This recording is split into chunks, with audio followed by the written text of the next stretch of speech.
Leave ചോദിച്ച് ഒരാളുടെ മുന്നിൽ ചെന്ന് നിൽക്കുമ്പം ലീവ് തരാൻ പറ്റില്ല എന്ന് അവർ പറയുമല്ലോ. അപ്പോൾ അവരുടെ ഒരു കൺസേൺ വേണം നമ്മുടെ ഒരു ഫ്രീഡത്തിനെന്ന് പറയുന്നൊരു സാധനം. എൻ്റെ ഒരു കാഴ്ചപ്പാടിൽ ഫിനാൻഷ്യൽ ഫ്രീഡം എന്ന് പറയുന്നത് ഒരു പണിയെടുക്കാതെ എല്ലാ മാസവും എക്സ്പെൻസ് കഴിഞ്ഞു. ആഹാ, നല്ല ഫിനാൻഷ്യൽ ഫ്രീഡം ആദ്യമായിട്ടാണ് ഇങ്ങനെ ഒരാൾ പറഞ്ഞു കേട്ടിരിക്കുന്നത്. അപ്പോഴാണ് ഞാൻ ചിന്തിക്കുന്നത് ആരും ഡിപ്പെൻഡ് ചെയ്യാത്ത ഒരു ബിസിനസ് എന്തുണ്ട് ലോകത്ത്.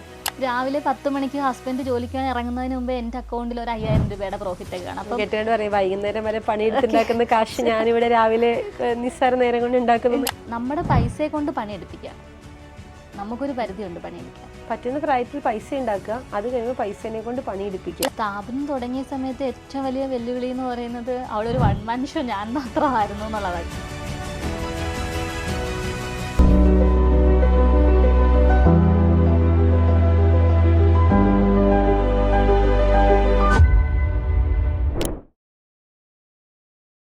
നമസ്കാരം, ഞാൻ അന്ന സൂസൻ. സ്പാർക്കിൻ്റെ സ്പാർക്കുള്ള പുതിയൊരു എപ്പിസോഡിലേക്ക് സ്വാഗതം. 2019 സ്പാർക്ക് തുടങ്ങിയതിന് ശേഷം ജീവിതത്തിൽ ഒരുപാട് പ്രൗഡ് മൊമെൻറ്റ്സ് ഉണ്ടായിട്ടുണ്ട്. ചില ഓഫീസുകളിൽ ചെല്ലുമ്പോൾ അവരവരുടെ വിഷൻ ബോർഡിൽ സ്പാർക്കിൻ്റെ ഹോട്ട് സീറ്റിൽ കഥ പറയാൻ വേണ്ടി എഴുതി വെച്ചിരിക്കുന്നത് കാണാറുണ്ട്. ചില വ്യക്തികൾ സ്പാർക്കിൽ വീഡിയോ കണ്ടിട്ട് ഇൻസ്പയർ ആയിട്ട് കുറേ കാര്യങ്ങൾ ചെയ്തതെന്ന് പറയാറുണ്ട്. അങ്ങനെ പല പല അച്ചീവ്മെൻറ്റ്സ് ഞങ്ങളുടെ ലൈഫിൽ സ്പാർക്ക് തുടങ്ങിയതിന് ശേഷം ഉണ്ടായിട്ടുണ്ട്. ഇന്ന് വളരെയധികം അഭിമാനത്തോടു കൂടെ ഈ സ്പാർക്കിൻ്റെ ഹോട്ട് സീറ്റിൽ ഞങ്ങൾ അവതരിപ്പിക്കുന്ന വ്യക്തിയും 2019 സ്പാർക്കിൻ്റെ എപ്പിസോഡിൽ കണ്ടു തുടങ്ങി. ഒരു ഓൺട്രപ്രണർ ആകണമെന്നുള്ള ആഗ്രഹം വളരെ എന്താ പറയണത്, സ്വർണം ഉരുക്കുന്നത് പോലെ ഉരുക്കി ഒരു ഓൺട്രപ്രണറായി ഇന്ന് ഈ സ്പാർക്കിൻ്റെ ഹോട്ട് സീറ്റിൽ എത്തിച്ചേർന്നിരിക്കുകയാണ്. അതുകൊണ്ട് തന്നെ വളരെ അഭിമാനത്തോടു കൂടി തന്നെയാണ് ഒരു ഓൺട്രപ്രണറെ ക്രിയേറ്റ് ചെയ്യാൻ സാധിച്ചു എന്നുള്ള രീതിയിലുള്ള അഭിമാനത്തോടു കൂടി തന്നെയാണ് ഇന്നത്തെ വിശിഷ്ട വ്യക്തിയെ ഞാൻ സ്പാർക്കിൻ്റെ ഹോട്ട് സീറ്റിലേക്ക് സ്വാഗതം ചെയ്യുന്നത്. ഇൻകോമാക്സിൻ്റെ സാരഥി നീതു, സ്വാഗതം സ്പാർക്കിൻ്റെ ഹോട്ട് സീറ്റിലേക്ക്. Thank you.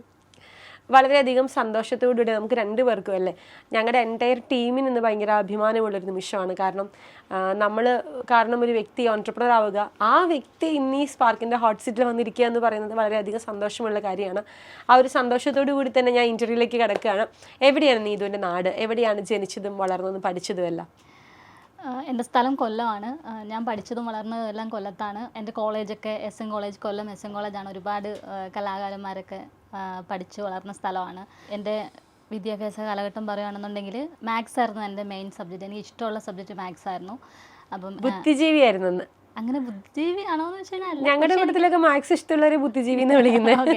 എനിക്ക് കുഞ്ഞുനാൾ തൊട്ടേ ഏറ്റവും കൂടുതൽ ഇഷ്ടം നമ്പേഴ്സിനോട് ഭയങ്കര ഇഷ്ടമായിരുന്നു. അപ്പം അങ്ങനെയാണ് ഞാൻ ഒരു മാത്സ് തിരഞ്ഞെടുക്കാമെന്ന് വിചാരിക്കുന്നത്. എനിക്കൊന്ന് ഏറ്റവും കൂടുതൽ മാർക്ക് എനിക്ക് കിട്ടുന്ന സബ്ജക്റ്റ് മാത്സ് തന്നെയായിരുന്നു. അപ്പം അതുകൊണ്ട് അതിനോടൊരു നമുക്ക് കൂടുതൽ മാർക്ക് കിട്ടുമ്പോൾ നമുക്ക് അതിനോട് ഇഷ്ടം തോന്നുമല്ലോ. അങ്ങനെ മാത്സ് എടുക്കാമെന്ന് തീരുമാനിച്ചു. അങ്ങനെ മാത്സിൽ ഡിഗ്രി എടുത്തു. അതിനുശേഷം PG ചെയ്തു. അതിനുശേഷം B.Ed എടുത്തു. അങ്ങനെ ഒരു ടീച്ചിങ് വഴിയിലേക്ക് അതെ, ഒരു ടീച്ചിങ് വഴിയിലേക്ക് പോകാമെന്ന് പ്ലാൻ ചെയ്തുകൊണ്ട് പഠിച്ചു തുടങ്ങിയതാണ്. ഇതാണൊരു എഡ്യൂക്കേഷൻ എന്ന് പറയുന്നത്. ഓക്കെ, അപ്പോൾ ഒരു മാത്സ് അധ്യാപികയാണ് ഇന്ന് ഒരുപാട് പേരുടെ ജീവിതത്തിൽ മാറ്റം ഉണ്ടാക്കാൻ പോകുന്ന ഒരു ഓൺട്രപ്രണർ ആയിരിക്കുന്നത്. എങ്ങനെയായിരുന്നു ആ ഒരു ട്രാൻസ്ഫോർമേഷൻ? എങ്ങനെയായിരുന്നു? ഞാൻ എൻ്റെ കോളേജ് ലൈഫൊക്കെ കഴിഞ്ഞ് എല്ലാവരെയും പോലെ തന്നെ സ്കൂളിൽ പഠിപ്പിച്ച് തുടങ്ങുമായിരുന്നു. അങ്ങനെ പഠിപ്പിച്ചുകൊണ്ടിരിക്കുന്ന സമയത്താണ് വിവാഹം നടക്കുന്നത്. അതിനുശേഷം ഹസ്ബൻഡ് എറണാകുളത്താണ് വർക്ക് ചെയ്തുകൊണ്ടിരുന്നത്. അങ്ങനെ ഞങ്ങൾ താമസം എറണാകുളത്തേക്ക് മാറുന്നു. അപ്പോൾ എറണാകുളത്ത് എത്തിയതിന് ശേഷമാണ് ഒരു ബിസിനസ് അല്ലെങ്കിൽ അങ്ങനെ ഒരു സ്പേസിലേക്ക് മാറണം എന്നുള്ളൊരു തോട്ട് പ്രോസസ്സ് വരുന്നത്. ഹസ്ബൻഡ് എന്താ ചെയ്യുന്നത്? ഹസ്ബൻഡ് ബിസിനസ്സാണ്, ഇൻറ്റീരിയറിൻ്റെ കമ്പനിയാണ്, സ്ഥാപനമാണ്. എന്തായിരുന്നു ആ ഒരു ത്രെഡ്? എന്തായിരുന്നു? അതിനുശേഷം നമ്മൾ കൊച്ചിയിൽ വരുന്ന സമയത്തും സ്കൂളുകൾ തന്നെയാണ്, നമുക്ക് അറിയാവുന്ന സ്കില്ല് പഠിപ്പിക്കുക എന്നുള്ളതാണല്ലോ. അപ്പോൾ സ്കൂളുകൾ തന്നെ പോകുന്നു, ഇൻ്റർവ്യൂകൾ അറ്റൻഡ് ചെയ്യുന്നു. അങ്ങനെ ഒരു ഗവൺമെൻറ് സ്കൂളിലെ ഗസ്റ്റായിട്ട് വർക്ക് ചെയ്യുന്നു. ആ ഒരു പോയിന്റിൽ അവിടെ വർക്ക് ചെയ്തുകൊണ്ടിരിക്കുന്ന സമയത്ത് കുട്ടിയാവുന്നു. അതിനുശേഷം പിന്നീട് നമുക്ക് എവിടെയും ജോലിക്ക് പോകാൻ പറ്റാത്തൊരു സിറ്റുവേഷൻ ആവുന്നു. നമ്മൾ ന്യൂക്ലിയർ ഫാമിലിയാണ്, കുട്ടിയെ നോക്കാൻ ആളില്ല. അപ്പം അങ്ങനെയാണ് ഞാൻ വീട്ടിൽ ഒരു എന്താ പറയുക, നമ്മളിപ്പം കൊറോണ ടൈമിൽ ലോക്ക്ഡൗൺ എന്നൊക്കെ പറയുന്നതൊക്കെ അതേപോലെ ഒരു അവസ്ഥയിലേക്ക് മാറുന്നത്. അപ്പോൾ നമ്മൾ അത്രയും കാലം ജോലി ചെയ്യാണ്, നമ്മുടെ കയ്യിലൊരു ഇൻകം ഉണ്ട്. പക്ഷെ പെട്ടെന്ന് വീട്ടിലിരുന്ന് കഴിഞ്ഞപ്പോൾ ആ ഇൻകം ഇല്ല. നമ്മൾ വീട്ടിലിരിക്കുന്നതിൻ്റെ ഫ്രസ്ട്രേഷൻ ഉണ്ടായിരുന്നോ? പിന്നെ ഉറപ്പായിട്ടും ഒരു 2-2.5 വർഷമൊക്കെ കുഴപ്പമില്ലാതെ പോവായിരുന്നു. കുട്ടിയെ നോക്കുന്ന ഒരു എക്സൈറ്റ്മെൻറ്റ്, അമ്മ ആയതിൻ്റെ ഒരു എക്സൈറ്റ്മെൻറ്റ്, പിന്നെ നമ്മൾ മാത്രമേ ഉള്ളൂ. അപ്പം നമ്മൾ മാത്രം കുഞ്ഞിനെ നോക്കുമ്പം കിട്ടുന്ന ഒരു എല്ലാം, അതായത് അവന് ഉറങ്ങണം, നമുക്ക് എന്തെങ്കിലും ഒന്ന് ചെയ്യണമെങ്കിൽ. ഹസ്ബൻഡ് രാവിലെ ജോലിക്ക് പോവും, വൈകുന്നേരം വരുള്ളൂ. അപ്പം അങ്ങനെ അത് ആദ്യത്തെ കുറേ നാൾ അത് കുഴപ്പമൊന്നും ഉണ്ടായിരുന്നില്ല, നല്ല എൻജോയ് ചെയ്ത് പോകുന്ന ഒരു പ്രോസസ്സാണ്. പിന്നെ ഒരു പീരീഡ് ഓഫ് ടൈം കഴിയുമ്പോൾ നമുക്ക് ഓട്ടോമാറ്റിക്കായിട്ട് കുറച്ച് ഫ്രസ്ട്രേഷനൊക്കെ വന്നു തുടങ്ങും. കാരണം നമ്മുടെ കാര്യങ്ങൾക്ക് സമയമില്ല, നമുക്കൊന്നും ചെയ്യാൻ പറ്റുന്നില്ല. നമ്മൾ ഫോൺ എടുത്ത് നോക്കുന്ന സമയത്ത് നമ്മുടെ കൂടെ പഠിച്ചവർ വർക്ക് ചെയ്യുന്നു അല്ലെങ്കിൽ ജോലിക്ക് പോകുന്നു, അതൊക്കെ കാണുമ്പോൾ സ്വാഭാവികമായിട്ടും നമുക്കൊരു അവരുടെ സ്റ്റോറി കാണുമ്പോൾ ഒരു ഫ്രസ്ട്രേഷൻ ഉണ്ടല്ലോ. അപ്പം അങ്ങനെ ഇരിക്കുന്ന സമയത്ത് വീട്ടിലിരിക്കുന്നത് കൊണ്ട് തന്നെ കുട്ടി ഉറങ്ങുന്ന സമയങ്ങളിലൊക്കെ നമ്മൾ എന്ത് ചെയ്യാം, അല്ലെങ്കിൽ ഇനി എങ്ങനെയാണ് ലൈഫിൽ എന്താണ് ഏൺ ചെയ്യാൻ പറ്റുക എന്നൊക്കെ ഉള്ളൊരു തോട്ട് പ്രോസസ്സിൽ സ്പാർക്കിൻ്റെ ഒരു സ്ഥിരം പ്രേക്ഷകയായിരുന്നു ഞാൻ ആ ടൈമിൽ, 2019 ടൈമിൽ. അപ്പോൾ സ്പാർക്ക് കാണുന്നത് എപ്പോഴും ഒരു ബിസിനസ് എന്തെങ്കിലും സ്റ്റാർട്ട് ചെയ്യണം, അപ്പോൾ എന്തെങ്കിലും ഒരു ഐഡിയ കിട്ടുമോ, കുറേ ആൾക്കാരുടെ സ്റ്റോറി കേൾക്കാൻ പറ്റും, അവരെങ്ങനെയാണ് ബിസിനസ് ചെയ്തതെന്ന് അറിയാൻ പറ്റും. അപ്പം ഞാൻ ഈ ബിസിനസ്സുകളൊക്കെ കണ്ടു കഴിയുമ്പോൾ പിന്നെ പുതിയ പുതിയ ബിസിനസ്സുകളെ പറ്റിയിട്ട് ഗൂഗിളിലൊക്കെ സെർച്ച് ചെയ്യും. അങ്ങനെ ഒരു സ്റ്റോറീസ് കണ്ട് ഇരിക്കുന്ന ടൈമിലാണ് അപ്പോൾ എൻ്റെ ഒരു മെയിൻ കൺസേൺ എന്ന് പറയുന്നത് പുറത്ത് പോയി എനിക്ക് ജോലി ചെയ്യാൻ. ഞാനെന്താ ചോദിക്കാൻ വന്നത്, അധ്യാപികയാണ്, MSc മാത്സ് ആണ്, BEd ആണ്, പഠിപ്പിച്ചുകൊണ്ടിരിക്കുകയായിരുന്നു. അപ്പോൾ എന്തുകൊണ്ട് വീണ്ടും ഒരു പഠനത്തിൽ പഠിപ്പിക്കാൻ വേണ്ടിയിട്ട് പോയില്ല? അവിടെ എനിക്ക് ഏറ്റവും വലിയൊരു പ്രശ്നം എന്ന് പറയുന്നത് നമ്മുടെ എഡ്യൂക്കേഷൻ സിസ്റ്റവും എൻ്റെ ഒരു തോട്ട് പ്രോസസ്സും തമ്മിൽ എനിക്ക് അങ്ങോട്ട് അലൈൻ ചെയ്ത് പോകുന്നതായിട്ട് തോന്നാറില്ല. കാരണം എന്ന് പറഞ്ഞാൽ അവിടെ ഒരു കരിക്കുലം ഓറിയൻറ്റഡ് സബ്ജക്റ്റാണ്, ആ സബ്ജക്റ്റ് തീർക്കാൻ വേണ്ടിയിട്ട് കുട്ടികളെ പഠിപ്പിക്കുന്നു. പക്ഷെ എൻ്റെ ഒരു തോട്ട് പ്രോസസ്സ് കുറച്ചും കൂടി കുട്ടികളിൽ എന്തെങ്കിലുമൊക്കെ നമുക്ക് ചെയ്യാൻ പറ്റണം, അല്ലാതെ ഒരു സിസ്റ്റത്തിന് വേണ്ടിയിട്ട് പോയി വർക്ക് ചെയ്യുന്ന ഒരു സാധനത്തിനോട് എനിക്ക് അത്ര യോജിപ്പില്ല, അധ്യാപികയാണെങ്കിലും. അതുകൊണ്ടാണ് ഒരു ഓൺട്രപ്രണർ ആകാൻ വേണ്ടിയിട്ടൊരു പ്ലാൻ ചെയ്യുന്നത്. അതാ ഈ ഓൺട്രപ്രണർഷിപ്പ് ഉള്ളിൽ നേരത്തെ ഉണ്ടായിരുന്നു തോന്നിയിട്ടുണ്ടോ? അത് ഉണ്ട്. കാരണം എന്ന് പറഞ്ഞു കഴിഞ്ഞാൽ ഞാനിപ്പം പഠിക്കുന്ന കാലഘട്ടത്തിൽ ട്യൂഷൻ എടുക്കുന്ന ഒരാളാണ്. അപ്പം നമുക്കുള്ള സ്കില്ലാണല്ലോ നമുക്കൊരു ഇൻകം ജനറേറ്റ് ചെയ്യുന്നതെന്ന് വിശ്വസിക്കുന്ന ഒരാളാണ് ഞാൻ. അപ്പോൾ ഞാൻ BEdന് ടീച്ചിങ്ങിന് പഠിക്കുന്നതിന് മുന്നേ തന്നെ ഞാൻ ഡിഗ്രി പഠിക്കുന്ന സമയം തൊട്ടേ ട്യൂഷൻ എടുക്കുന്നുണ്ട്. അപ്പോൾ ഇപ്പം നമുക്കറിയാം ഒരു എൻജിനീയറിങ്ങിനൊക്കെ അല്ലെങ്കിൽ എൻജിനീയറിങ്ങിനോ നേഴ്സിങ്ങിനോ എന്തോ ആവട്ടെ ഒരു 5 ലക്ഷമോ 6 ലക്ഷമോ ഒക്കെ ലോൺ എടുത്തിട്ടോ അല്ലെങ്കിൽ വീട്ടുകാരുടെ കയ്യിൽ നിന്ന് വാങ്ങിയിട്ടോ ആയിരിക്കും കുട്ടികൾ പഠിക്കുന്നത്. കഴിഞ്ഞിട്ട് അവർ ഇന്ന് കൊച്ചി പോലെ ഒരു സിറ്റിയിൽ ജോലിക്ക് അല്ലെങ്കിൽ എവിടെയാണെങ്കിലും ജോലിക്ക് കയറുവാണെങ്കിൽ മിനിമം സാലറി ഒരു ഫ്രഷർ എന്ന നിലയിൽ 15,000 17,000 18,000 ഒക്കെ ആയിരുന്നു. എനിക്കൊന്ന് 10 വർഷം മുന്നേ ഞാൻ കോളേജിൽ പഠിക്കുന്ന സമയത്ത് എനിക്ക് ട്യൂഷൻ മാത്രം 15,000 രൂപയായിട്ട് കിട്ടും. അപ്പോൾ അങ്ങനെ സ്വന്തമായി ഏൺ ചെയ്ത് അന്ന് എനിക്ക് BEdനൊക്കെ പഠിക്കുന്ന സമയത്ത് അങ്ങനെ ഫാമിലി ഡിപ്പെൻഡ് ചെയ്യേണ്ടിയൊന്നും വന്നിട്ടില്ല. കാരണം എനിക്ക് 15,000 രൂപ കിട്ടുമ്പോൾ മാസം എനിക്ക് 10 വർഷം മുന്നേ അത്യാവശ്യം വലിയ തുകയാണ്. അപ്പം അന്ന് എനിക്ക് വീട്ടുകാർക്ക് അത് കൊടുക്കാനായിട്ട് പറ്റുമായിരുന്നു. എനിക്ക് ഇഷ്ടമുള്ള ഡ്രസ്സുകൾ വാങ്ങിക്കാൻ പറ്റും, എനിക്ക് ഇഷ്ടമുള്ള എല്ലാം വാങ്ങിക്കാൻ പറ്റും അന്ന്. അപ്പം അങ്ങനെ ഏൺ ചെയ്ത ഒരു സ്കിൽ എനിക്കുണ്ട്. അപ്പം നമ്മളൊരു ഓൺട്രപ്രണറാണ്. ഉറപ്പായിട്ടും. ഈ സ്പാർക്ക് കണ്ടു, എന്നിട്ട് എന്ത് സ്ഥാപനം തുടങ്ങാനായിരുന്നു പ്ലാൻ ചെയ്തത്? കുറേ പ്ലാനുകൾ ഉണ്ടായി കാണുമല്ലോ. എനിക്കൊന്ന് ഞാൻ കൊച്ചിയിലേക്ക് വരുന്ന സമയത്ത് ഞാൻ എൻ്റെ ഹസ്ബൻഡിൻ്റെ അടുത്ത് എപ്പോഴും പറയുമായിരുന്നു, നമുക്കൊരു ഇൻസ്റ്റിറ്റ്യൂഷൻ സ്റ്റാർട്ട് ചെയ്യണം. അതായത് ഇൻസ്റ്റിറ്റ്യൂഷൻ എന്ന് പറഞ്ഞു കഴിഞ്ഞാൽ പഠിപ്പിക്കുന്ന ട്യൂഷൻ സെൻറ്റർ സ്റ്റാർട്ട് ചെയ്യണം. കാരണം ഞാൻ ട്യൂഷൻ എടുക്കുന്നത് കൊണ്ട് അതിൻ്റെ ഒരു എത്രത്തോളമാണ് അതിൻ്റെ ഒരു പൊട്ടൻഷ്യൽ അല്ലെങ്കിൽ അതിൻ്റെ ഒരു വാല്യൂ എന്ന് എനിക്ക് അറിയാൻ പറ്റും. അപ്പോൾ അങ്ങനെ ഒരു പ്ലാൻ. പക്ഷേ കൊച്ചിയിലേക്ക് വരുമ്പോൾ അത് എവിടെ തുടങ്ങണം, എങ്ങനെ തുടങ്ങണമെന്നൊന്നും എനിക്കറിയത്തില്ല. അതിനെനിക്ക് ഓപ്പർച്യൂണിറ്റി വന്നിട്ടുണ്ട് കേട്ടോ. ഞാൻ കൊച്ചിയിൽ വന്നിട്ട് ഒരു സ്കൂളിൽ പഠിപ്പിച്ചു എന്ന് ഞാൻ പറഞ്ഞല്ലേ കുട്ടിയാവുന്ന സമയത്ത്. അപ്പോൾ അതിനുശേഷം കുട്ടിയായി കുറേ നാൾ കഴിഞ്ഞപ്പോൾ അതിന് തൊട്ടടുത്തൊരു ട്യൂഷൻ സെൻറ്ററിൽ നിന്ന് എന്നെ ഒരു സാറ് കോൾ ചെയ്തിട്ട് പറഞ്ഞിട്ടുണ്ടായിരുന്നു, ഇങ്ങനെ ഒരു ട്യൂഷൻ സെൻറ്ററിൽ വേക്കൻസി ഉണ്ട്, പഠിപ്പിക്കാൻ വരുമോ. പിന്നെ ഞാനുമായിട്ട് സംസാരിക്കുന്ന സമയത്ത് ഓക്കെ നമുക്കെങ്കിൽ ഇത് മുന്നോട്ട് നല്ല രീതിയിൽ കൊണ്ടുപോകാന്നുള്ളൂ. പക്ഷെ അപ്പോഴും കുട്ടി ചെറുതായതുകൊണ്ട് എനിക്ക് പോയി പഠിപ്പിക്കാനുള്ള ബുദ്ധിമുട്ട്, പിന്നെ ട്യൂഷൻ ആകുമ്പോൾ നൈറ്റ്, അപ്പോൾ പിന്നീടെല്ലാം അവനെ ഡിപ്പെൻഡ് ചെയ്തായി. അപ്പം അങ്ങനെ അപ്പം അപ്പോഴാണ് ഞാൻ ചിന്തിക്കുന്നത് ആരും ഡിപ്പെൻഡ് ചെയ്യാത്തൊരു ബിസിനസ് എന്തുണ്ട് ലോകത്ത്. ലീവ് എടുക്കണ്ട അല്ലേ? അതാണ് നല്ല കാര്യം. അല്ല, ലീവ് എടുക്കണ്ട എന്നുള്ളതല്ല, ലീവ് ചോദിച്ച് ഒരാളുടെ മുന്നിൽ ചെന്ന് നിൽക്കുമ്പം ലീവ് തരാൻ പറ്റില്ല എന്ന് അവർ പറയുമല്ലോ. അപ്പോൾ അവരുടെ ഒരു കൺസേൺ വേണം, നമ്മുടെ ഒരു ഫ്രീഡത്തിനെന്ന് പറയുന്നൊരു സാധനം, അത് ഭയങ്കര പാടാണ് അക്സെപ്റ്റ് ചെയ്യാൻ. അത് ബുദ്ധിമുട്ടായിരുന്നു. അങ്ങനെയാണ് എത്തുന്നത്. അപ്പം അങ്ങനെ സ്പാർക്കിൻ്റെ വീഡിയോസ് കണ്ടിരിക്കുന്ന സമയത്താണ് ട്രേഡിങ്ങിൻ്റെ ഒരു വീഡിയോ ഞാൻ കാണുന്നത്. അപ്പോൾ ആരുടെ ഹെൽപ്പ് വേണ്ട, വീട്ടിലൊരു ലാപ്ടോപ്പും കമ്പ്യൂട്ടറും ഒക്കെ ഉണ്ടെങ്കിൽ നമുക്ക് ചെയ്യാം. അപ്പം അന്ന് എന്താണ് ട്രേഡിംഗ് എന്നോ, പിന്നെ ഇന്ന് ഈ കാണുന്ന സോഷ്യൽ മീഡിയയിൽ കാണുന്ന ട്രേഡിങ്ങിൻ്റെ PNLകളുടെയോ അല്ലെങ്കിൽ പോസ്റ്റ് ലൈഫുകളുടെയോ ഒന്നും സ്റ്റോറീസ് ഒന്നും 2019 ടൈമിലൊന്നും സോഷ്യൽ മീഡിയയിൽ ഇല്ല. അങ്ങനെ അവിടെ നിന്ന് ട്രേഡിംഗ് എന്ന് പറയുന്ന ജേർണി സ്റ്റാർട്ട് ചെയ്യുന്നു, പഠിക്കാൻ. ഞാൻ പോലും ഈ ട്രേഡിങ്ങിനെ കുറിച്ച് കൂടുതൽ അറിയുന്ന ഈ 2019 ഇതുപോലൊരു ഇപ്പം നീതു കണ്ടതുപോലൊരു വീഡിയോ ചെയ്യാനായിട്ട് ഒരാൾ വന്നപ്പോഴാണ് ട്രേഡിങ് ഇത്രയും വലിയൊരു മേഖലയാണോ എന്ന് ഞാൻ പോലും തിരിച്ചറിയുന്നത്. ഇല്ല, നമ്മുടെ സെഗ്മെന്റ് വേറെയാണെന്നുള്ളൊരു വിശ്വാസത്തിൽ നമ്മൾ ഇങ്ങനെ അങ്ങ് പോകുന്നു. പക്ഷെ ഒരുപാട് ട്രേഡിംഗ് ചെയ്യുന്ന കമ്പനികൾക്ക് സ്ട്രാറ്റജിസ്റ്റ് ആയിട്ട് പിന്നീട് വർക്ക് ചെയ്യാൻ സാധിച്ചിട്ടുണ്ട് ഞാൻ എനിക്ക് രംഗൂലും. അപ്പം അതൊരു അച്ചീവ്മെന്റ് ആണല്ലോ. ഓക്കെ, എന്നിട്ട് ട്രേഡിംഗ് പഠിച്ചു. എത്ര നാൾ പഠിച്ചു? ഇപ്പോഴും പഠിച്ചുകൊണ്ടിരിക്കുകയാണ്. ആക്ച്വലി ട്രേഡിങ്ങിൻ്റെ ഒരു പ്രശ്നം എന്ന് ആൾക്കാർ വിചാരിക്കുന്നത് ഒരു വർഷമോ 2 വർഷമോ പഠിച്ചു കഴിഞ്ഞ് കഴിഞ്ഞാൽ അത് സ്റ്റോപ്പ് ചെയ്യാമെന്നുള്ളത്. പക്ഷെ അങ്ങനെയല്ല. ഓരോ ദിവസവും ഇത് മാർക്കറ്റിൽ ലൈവായിട്ട് നടക്കുന്നൊരു കാര്യമാണല്ലോ. അപ്പോൾ അങ്ങനെ ലൈവായിട്ട് നടക്കുന്ന കാര്യങ്ങളിൽ പുതിയ പുതിയ കാര്യങ്ങൾ വരും, പുതിയ പുതിയ അപ്ഡേറ്റുകൾ വരും. അപ്പോൾ ഇതൊരു പ്രോസസ്സാണ്. അപ്പോൾ അത് സ്റ്റോപ്പ് ആവുന്നതിന് അത് പഠിക്കാൻ ഇഷ്ടം ഉണ്ടാവുക എന്നുള്ളതാണ്. അപ്പോൾ എന്ന് മനസ്സിലായി ഈ ട്രേഡിംഗ് ആണ് എൻ്റെ മേഖല, ഇനി ഈ മേഖലയിൽ തന്നെ മുന്നോട്ട് പോകാം എന്നൊരു തിരിച്ചറിവുണ്ടാവുന്ന ഏത് കാലഘട്ടത്തിലാണ്? ട്രേഡിങ് എന്ന് പറയുന്ന ഒരു മേഖല മാത്രം കൊണ്ടുപോകുന്ന സമയത്ത് എനിക്ക് തോന്നിയ ഒരു പ്രശ്നം എന്താണെന്ന് വെച്ച് കഴിഞ്ഞാൽ, നമ്മൾ ഒരു ജോലി കൊണ്ടുപോകുമ്പോൾ, അതിപ്പം ട്രേഡിംഗ് എന്ന് മാത്രമല്ല കേട്ടോ, ഏത് ജോലി എടുത്താലും, ഇപ്പം ഒരു ഡോക്ടർ ആവട്ടെ, ഒരു ടീച്ചർ ആവട്ടെ, അല്ലെങ്കിൽ വേറെ ഏതെങ്കിലും ഗവൺമെൻറ് സർവീസിലോ പ്രൈവറ്റ് സെക്ടറിലോ ഒരു ജോലി മാത്രം കൊണ്ടുപോകുന്ന ഒരാൾക്ക് ഇന്ന് അയാളുടെ ലൈഫ് സ്റ്റൈൽ മീറ്റ് ചെയ്യാൻ പറ്റില്ല എന്നുള്ളതാണ് റിയാലിറ്റി. അപ്പം അവിടെ നമുക്ക് മൾട്ടിപ്പിൾ സോഴ്സ് ഓഫ് ഇൻകം കണ്ടെത്തണം, അല്ലെങ്കിൽ പാസീവ് സോഴ്സ് ഓഫ് ഇൻകം കണ്ടെത്തണം. അങ്ങനെ ഒരു ഐഡിയയിൽ നിന്നാണ് ഒരു ബിസിനസ്സും കൂടി സ്റ്റാർട്ട് ചെയ്യാം അതിൻ്റെ കൂടെ. അപ്പോൾ അവിടെ എൻ്റെ സ്കില്ല്, പാഷൻ, ടീച്ചിങ്ങാണ്. അപ്പോൾ അതും ട്രേഡിങ്ങും കൂടി എങ്ങനെ കമ്പൈൻ ചെയ്തുകൂടാന്ന് പറയുന്ന ഒരു തോട്ട് പ്രോസസ്സ് ഉണ്ടായിരുന്നു. ഉടനെ തന്നെ തുടങ്ങിയ സ്ഥാപനം?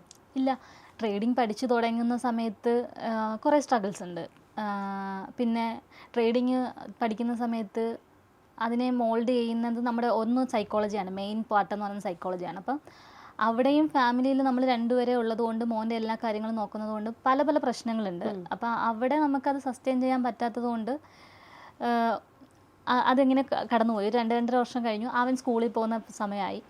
അവനൊരു 9 മണിക്ക് പോയി കഴിഞ്ഞ് കഴിഞ്ഞാൽ വൈകിട്ട് വരും. അപ്പോൾ ആ ടൈം ഫ്രീ ആയി. അപ്പോൾ എനിക്ക് ചിന്തിച്ചു, ഓക്കെ, ഈ ടൈം ഞാൻ ഇനി എന്ത് ചെയ്യും? ഇത്രയും നാളും അവനുണ്ടായിരുന്നു. അപ്പോൾ അവിടെ നിന്ന് എനിക്ക് തോന്നി, ഓക്കെ, വേറെ എന്തെങ്കിലും കൂടി ചെയ്യണം എന്ന് തോന്നിയിട്ടാണ് ട്രേഡിംഗ് പഠിപ്പിക്കുന്ന മേഖലകളിലേക്ക് ഞാൻ ഇറങ്ങിയത്. അങ്ങനെ കൊച്ചിയിൽ അറിയപ്പെടുന്ന ഒരുപാട് ഇൻസ്റ്റിറ്റ്യൂട്ടുകളിൽ പഠിപ്പിക്കാനായിട്ട് ഈ 3-4 വർഷം കൊണ്ട് പറ്റിയിട്ടുണ്ട്. ഓക്കെ, ആദ്യം ട്രേഡ് ചെയ്യുന്ന എത്ര രൂപയ്ക്കാണ്? ആദ്യം ട്രേഡ് ചെയ്യുന്നത് ഒരു 10,000 ആ ഒരു എമൗണ്ട് വെച്ചിട്ടാണ്. ലാഭം ഉണ്ടാക്കിയോ? ആ 10,000 രൂപ വളരെ ചെറിയ ചെറിയ പ്രോഫിറ്റുകൾ, 500, 1000, അങ്ങനെ എനിക്കൊരു 75,000 രൂപ വരെ ലാഭം ഉണ്ടാക്കാനായിട്ട് പറ്റി. എല്ലാവരെ പോലും പൈസ കിട്ടുമ്പോൾ സ്വാഭാവികമായിട്ടും ആർക്കായാലും കുറച്ച് ഗ്രീഡൊക്കെ ഉണ്ടാവുമല്ലോ. അപ്പോൾ അങ്ങനെ ഒരു 75,000 രൂപ വരെ ലാഭം ഉണ്ടാക്കി കഴിഞ്ഞ് കഴിഞ്ഞപ്പം ഓക്കെ, എനിക്ക് എന്നിലെ കോൺഫിഡൻസ് ഒക്കെ ആയി. ആ സമയത്ത് പ്രോ ട്രേഡർ ആയി എന്നുള്ളൊരു വിശ്വാസം. അതായത് രാവിലെ 10 മണിക്ക് ഹസ്ബൻഡ് ജോലിക്കാൻ ഇറങ്ങുന്നതിന് മുമ്പ് എൻ്റെ അക്കൗണ്ടിൽ ഒരു 5,000 രൂപയുടെ പ്രോഫിറ്റ് ഒക്കെ കാണാം. അപ്പം കെട്ടിയോട് പറയും, വൈകുന്നേരം വരെ പണിയെടുത്തുണ്ടാക്കുന്ന കാശ് ഞാനിവിടെ രാവിലെ നിസ്സാര നേരം കൊണ്ട് ഉണ്ടാക്കുന്നു. അപ്പം അവിടെ എനിക്ക് പറ്റിയൊരു മിസ്റ്റേക്ക് എന്താണെന്ന് വെച്ച് കഴിഞ്ഞാൽ, ഇപ്പോൾ ഒരു ദിവസം ഒരു 5,000 രൂപ രാവിലെ കിട്ടിയിട്ട് 4 ദിവസം കൺസിസ്റ്റൻ്റ് ആയിട്ട് കിട്ടുമ്പോൾ 20,000 രൂപയായി. അപ്പം അതിങ്ങനെ പൊയ്ക്കൊണ്ടിരിക്കുന്ന ഒരു പോയിന്റ് ഓഫ് ടൈമിൽ എന്നിലെ ഓവർ കോൺഫിഡൻസ് ആയിരിക്കും. മേ ബി എന്താ പറയുക, 5 ദിവസം എന്ന് പറയുമ്പോൾ 25,000 രൂപയായി. ഇന്ന് ഒരു മാസം ഒരാൾക്ക് കിട്ടുന്ന സാലറിയേക്കാൾ കൂടുതലാണല്ലേ. അപ്പം അങ്ങനെ കിട്ടാൻ തുടങ്ങുന്ന സമയത്ത് എനിക്കുണ്ടാക്കുന്ന ഒരു പോയിന്റ് എത്തിയപ്പോൾ എനിക്ക് ലോസ് ആവാൻ തുടങ്ങി. അപ്പോൾ ആ ലോസ് എന്ന് പറയുന്നത് എൻ്റെ കൺട്രോളിൽ നിൽക്കുന്നത്, കാരണം അന്ന് എനിക്ക് വേറെ ഇൻകം ഒന്നും ഇല്ലാത്ത ടൈമാണല്ലോ. അങ്ങനെയാണ് ആ ഒരു ട്രേഡിംഗ് ജേർണി കണ്ടിന്യൂസ് ആയിട്ട് പോയിക്കൊണ്ടിരിക്കുന്നത്. അപ്പോൾ എല്ലാവരെയും പോലെ നഷ്ടം ഉണ്ടായിട്ടുണ്ട്. ആ നഷ്ടം എങ്ങനെയാണ് ഉണ്ടായെന്ന് റിയലൈസ് ചെയ്യാൻ എനിക്ക് പറ്റിയിട്ടുണ്ട് കേട്ടോ. അതാണ് എൻ്റെ ഒരു അഡ്വാൻറ്റേജ്. എത്ര രൂപ വരെ പോയിട്ടുണ്ട് ട്രേഡ് ചെയ്ത്? ഒരു 2-2.5 ലക്ഷം ഒക്കെ പോയിട്ട്. 2.5 ലക്ഷം രൂപ ട്രേഡ് ചെയ്ത് പോയിട്ടുണ്ട്. പക്ഷെ അതിന്റെ എത്ര ടൈംസ് ഉണ്ടാക്കിയിട്ടുണ്ട്? അതിന്റെ അത്യാവശ്യം നല്ല ടൈംസ് ഇപ്പൊ ഉണ്ടാക്കുന്നുണ്ട്. 2.5 പോയാലും നമ്മൾ ഒരു പാഠം പഠിച്ചു. അല്ല, എനിക്ക് 2 ഓപ്ഷൻ ഉണ്ടായിരുന്നു. ആ 2.5 പോയ സമയത്ത് വേണമെങ്കിൽ എനിക്ക് അതവിടെ സ്റ്റോപ്പ് ചെയ്യാമായിരുന്നു, എന്നിട്ട് എനിക്ക് സ്കൂളിൽ പോകാമായിരുന്നു, അല്ലെങ്കിൽ അതെനിക്ക് കണ്ടിന്യൂ ചെയ്യാമായിരുന്നു. അപ്പം ഞാൻ എന്താ ചെയ്തതെന്ന് വെച്ച് കഴിഞ്ഞാൽ, അവിടെ സ്റ്റോപ്പ് ചെയ്യാതെ ഞാൻ എന്ത് ചെയ്തു എന്ന് വെച്ച് കഴിഞ്ഞാൽ പഠിക്കാൻ ശ്രമിച്ചു. പിന്നെ ഞാനൊരു ബ്രേക്ക് എടുത്തു. ഞാൻ എന്തൊക്കെ തെറ്റുകളാണ് വരുത്തിയെന്ന് മനസ്സിലാക്കി. അപ്പോൾ അതിനകത്ത് നിന്ന് എനിക്ക് മനസ്സിലായ ഒരുപാട് കാര്യങ്ങൾ എനിക്ക് മനസ്സിലാക്കാൻ പറ്റി. അതൊക്കെ ഞാൻ നോട്ട് ചെയ്യാൻ തുടങ്ങി. ദെൻ അതിനുശേഷം ആ ഒരു ബ്രേക്ക് കഴിഞ്ഞ് ഞാൻ വീണ്ടും റീസ്റ്റാർട്ട് ചെയ്യുകയാണ്. അപ്പോൾ റീസ്റ്റാർട്ട് ചെയ്യുമ്പോൾ എൻ്റെ പൈസ ഇല്ല. അപ്പോൾ എനിക്കറിയത്തില്ല എവിടെ നിന്ന് റീസ്റ്റാർട്ട് ചെയ്യണമെന്ന്. ആ ടൈമിൽ ഞാൻ എൻ്റെ കുറച്ച് ഗോൾഡ് കൊണ്ടുപോയി വിൽക്കുകയും പിന്നെ അതേപോലെ ഹസ്ബൻഡിൻ്റെ കുറച്ച് FDയിൽ പൈസ ഉണ്ടായിരുന്നു. അപ്പോൾ പുള്ളിയെടുത്ത് ഞാൻ ഇങ്ങനെ പറഞ്ഞു, FDയേക്കാൾ കൂടുതൽ പൈസ ഞാൻ മാസം തരാം എന്ന് പറഞ്ഞിട്ട് ഞാൻ പുള്ളിയുടെ കയ്യിൽ നിന്ന് കുറച്ച് പൈസ വാങ്ങിച്ചു. അങ്ങനെയാണ് സ്റ്റാർട്ട് ചെയ്തത്, വീണ്ടും റീസ്റ്റാർട്ട് ചെയ്യുന്നത്. ആ റീസ്റ്റാർട്ടിങ്ങിൽ നിന്ന് എനിക്ക് തോന്നുന്നു പിന്നീട് തിരിഞ്ഞു നോക്കിയിട്ടില്ല. പിന്നീട് അത്യാവശ്യം എനിക്ക് നന്നായിട്ട് ഇൻകം ജനറേറ്റ് ചെയ്യാൻ പറ്റിയിട്ടുണ്ട് ട്രേഡിങ്ങിൽ നിന്ന്. അങ്ങനെ പോയിക്കൊണ്ടിരിക്കുമ്പോഴാണ് ഒരു second source of income, multiple source of income, അങ്ങനത്തെയൊക്കെ ഒരു ആശയങ്ങൾ വരും. ഈ ട്രേഡിംഗ് ഇൻസ്റ്റിറ്റ്യൂട്ട് അതൊരു പഠിപ്പിച്ചുകൊണ്ടിരിക്കുകയായിരുന്നു എന്ന് പറഞ്ഞല്ലോ. അപ്പോൾ ഈ ട്രേഡിംഗ് ഇൻസ്റ്റിറ്റ്യൂട്ട് തുടങ്ങുക എന്ന് പറയുന്നത് ഒരു നിസ്സാര കാര്യമല്ല. അതൊരു ഓൺട്രപ്രണർ, അപ്പോഴും നമ്മളൊരു അധ്യാപിക മാത്രം ഒരു ഓൺട്രപ്രണർ ആയിട്ടില്ല. എവിടെ നിന്നായിരുന്നു ഇനി ഞാൻ എന്താണെങ്കിലും ഒരു ഓൺട്രപ്രണർഷിപ്പിലേക്ക് മാറണം, അല്ലെങ്കിൽ എനിക്ക് സ്വന്തമായൊരു ബ്രാൻഡ് വേണം എന്നുള്ളൊരു തോട്ട് വരുന്നത് എവിടെ നിന്നായിരുന്നു? അത് ഞാൻ ഒരുപാട് സ്പേസിൽ പഠിപ്പിക്കുന്ന സ്പേസുകളിൽ നിന്ന്. കാരണം ഞാൻ മനസ്സിലാക്കിയിട്ടുള്ളത്, ഞാൻ പഠിപ്പിക്കുന്ന സ്പേസിൽ അവിടുത്തെ സിസ്റ്റത്തിൻ്റെ പ്രശ്നമാണോ അല്ലെങ്കിൽ വരുന്ന ആൾക്കാരുടെ പ്രശ്നമാണ്. അപ്പോൾ എൻ്റെ അടുത്ത് ഒരു കുട്ടി ഒരിക്കൽ വന്നിട്ട് പറയാണ്, മാം റീലല്ലല്ലോ റിയാലിറ്റി, ഞാൻ ഇവിടെ വന്നപ്പോൾ കണ്ട കാര്യങ്ങളല്ല ഞാൻ റീലിൽ കണ്ടത്, ഞാൻ റിയലിൽ കണ്ടത് വിശ്വസിച്ചിട്ടാണ് വരുന്നത്, എൻ്റെ അമ്മ ഒരുപാട് കഷ്ടപ്പെട്ട് തന്ന പൈസയാണ് എന്ന് പറയുന്ന ഒരു പോയിൻ്റ് ഉണ്ട്. അപ്പോൾ അവിടെ എനിക്ക് തോന്നി, ഞാനാണ് പഠിപ്പിക്കുന്നതെന്നുണ്ടെങ്കിൽ പോലും ആ സിസ്റ്റത്തിനകത്ത് നിന്നാണ് ഞാൻ പഠിപ്പിക്കുന്നത്. ഇപ്പം ഞാൻ നേരത്തെ പറഞ്ഞില്ലേ, സ്കൂളിലെ ഒരു സിസ്റ്റത്തിനകത്ത് ഞാൻ നിന്ന് പഠിപ്പിക്കുമ്പം അവിടെ എനിക്ക് എന്തൊക്കെ കൊടുക്കാൻ പറ്റും, ലിമിറ്റേഷൻ ഉണ്ട്. അപ്പോൾ ഇവിടെയും ഒരു ഇൻസ്റ്റിറ്റ്യൂട്ടിനകത്ത് ഞാനൊരു ടീച്ചറായിട്ട് നിന്ന് പഠിപ്പിക്കുമ്പോൾ എനിക്ക് അവർക്ക് പ്രൊവൈഡ് ചെയ്യാൻ പറ്റുന്നത് ലിമിറ്റേഷൻ ഉണ്ട്. അതേസമയം എൻ്റെ സ്ഥാപനത്തിലെ എൻ്റെ ടീച്ചർ എന്ന നിലയിൽ എനിക്ക് അവർക്ക് എന്ത് ചെയ്യാൻ പറ്റും, കോൺഫിഡൻ്റ് ആയിട്ട് ചെയ്തു കൊടുക്കാൻ പറ്റും. അതുകൊണ്ട് തന്നെ ഇപ്പം എൻ്റെ ഒരു പ്രയോറിറ്റി ലിസ്റ്റിൽ എൻ്റെ ഇൻസ്റ്റിറ്റ്യൂട്ടിൽ വരുന്ന ആൾക്കാർക്ക് അവർക്ക് അതിൽ നിന്ന് ഏൺ ചെയ്യാൻ പറ്റിയില്ല എന്നുണ്ടെങ്കിൽ ഒരു ഫീസ് റീഫണ്ട് ചെയ്യാമെന്ന് പോലും ഞാൻ അവരുടെ അടുത്ത് പറയുന്നുണ്ട്. അങ്ങനെ ഒരു ഓപ്ഷനും ഉണ്ട്. അങ്ങനെ ഒരു ഓപ്ഷനുണ്ട്. ഓക്കെ. ഈ വിദ്യാർത്ഥിയുടെ ആ ഒരു ചോദ്യമാണോ അധ്യാപികയിൽ നിന്നും ഓൺട്രപ്രണറിലേക്കുള്ളൊരു ടേണിംഗ് പോയിന്റ്? അതൊന്നാണ്. അതേപോലെ പിന്നെ ഒരു പോയിന്റ് എന്ന് പറയുന്നത്, എന്നെ ഒരുപാട് ആൾക്കാർ വിളിക്കുന്നത് ട്രസ്റ്റ് ആണോ എന്നറിയാൻ. അതായത് ഇപ്പോൾ എക്സാമ്പിൾ പറയുകയാണെങ്കിൽ, ഇപ്പോൾ റീസെൻ്റ് ആയിട്ടൊന്നും ഒരു കോളുണ്ട്, ആ പുള്ളി എന്നെ വിളിച്ചിട്ട് പറയാണ്, മാം ഞാനൊരു വെബിനാർ നടത്തി, ഫ്രീ വെബിനാർ, അതിൽ ജോയിൻ ചെയ്തതാണ്. അപ്പോൾ അതിന് ശേഷം 2-3 ഡേയ്സ് കഴിയുമ്പോൾ എനിക്ക് ഫോണിലേക്ക് കോൾ വരുവാണ്. അപ്പോൾ ഞാൻ എടുത്തേ.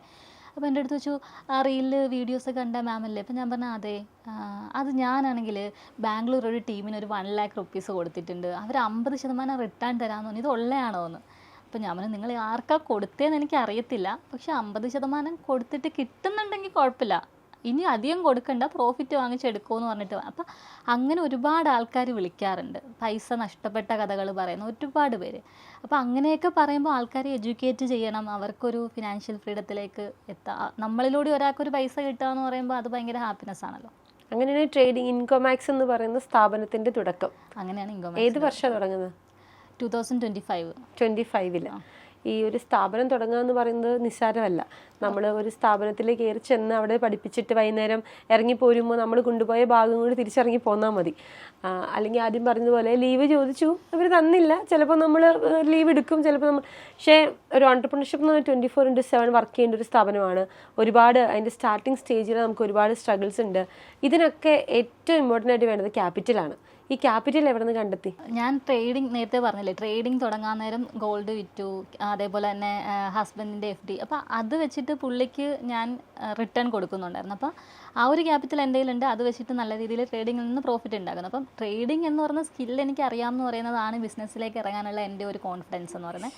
2, ഞാനത് ഹസ്ബൻഡിൻ്റെ അടുത്ത് പറയുമ്പം അന്ന് 3-4 വർഷം മുന്നേ പുള്ളി എനിക്ക് പൈസ തന്നപ്പം അതിൽ നിന്ന് പുള്ളിക്ക് കിട്ടിയ റിട്ടേൺ, ഓക്കെ അവരതിൽ കോൺഫിഡൻസ് ആണ് എന്ന് പറയുന്ന ഒരു വിശ്വാസം പുള്ളിക്ക് ഉണ്ടായിരുന്നു കേട്ടോ. ഏറ്റവും കൂടുതൽ സപ്പോർട്ട് ചെയ്തിട്ടുള്ളതും ഞാനത് ചോദിക്കാൻ പറ്റിയിരുന്നു, ഈ ഹസ്ബൻഡിന് കൊടുത്ത മോഹന വാഗ്ദാനം പാലിക്കാൻ പറ്റിയോ? ഉറപ്പായിട്ടും സാധിച്ചു. അടിപൊളിയായിട്ട് കൊടുക്കാൻ പറ്റി. അടിപൊളിയായിട്ട് കൊടുക്കാൻ പറ്റി. അതിന്റെ ഡബിൾ. അപ്പൊ ഹസ്ബൻഡ് ഹാപ്പിയായി. അപ്പൊ വീണ്ടും റീഇൻവെസ്റ്റ് ചെയ്തു തുടങ്ങിയോ? ഇല്ല, ഇപ്പൊ റീഇൻവെസ്റ്റ്മെന്റ് കുറവാണ്. പക്ഷേ എനിക്ക് തോന്നുന്നു അതുകൊണ്ട് തന്നെ ഇപ്പൊ എല്ലാ വെഡിങ് ആനിവേഴ്സറിക്കും നല്ല നല്ല ബ്രാൻഡഡ് സാധനങ്ങൾ ഗിഫ്റ്റ് ഒക്കെ കൊടുക്കാൻ എനിക്ക് പറ്റുന്നുണ്ട്. അടിപൊളി. അത് സൂപ്പർ.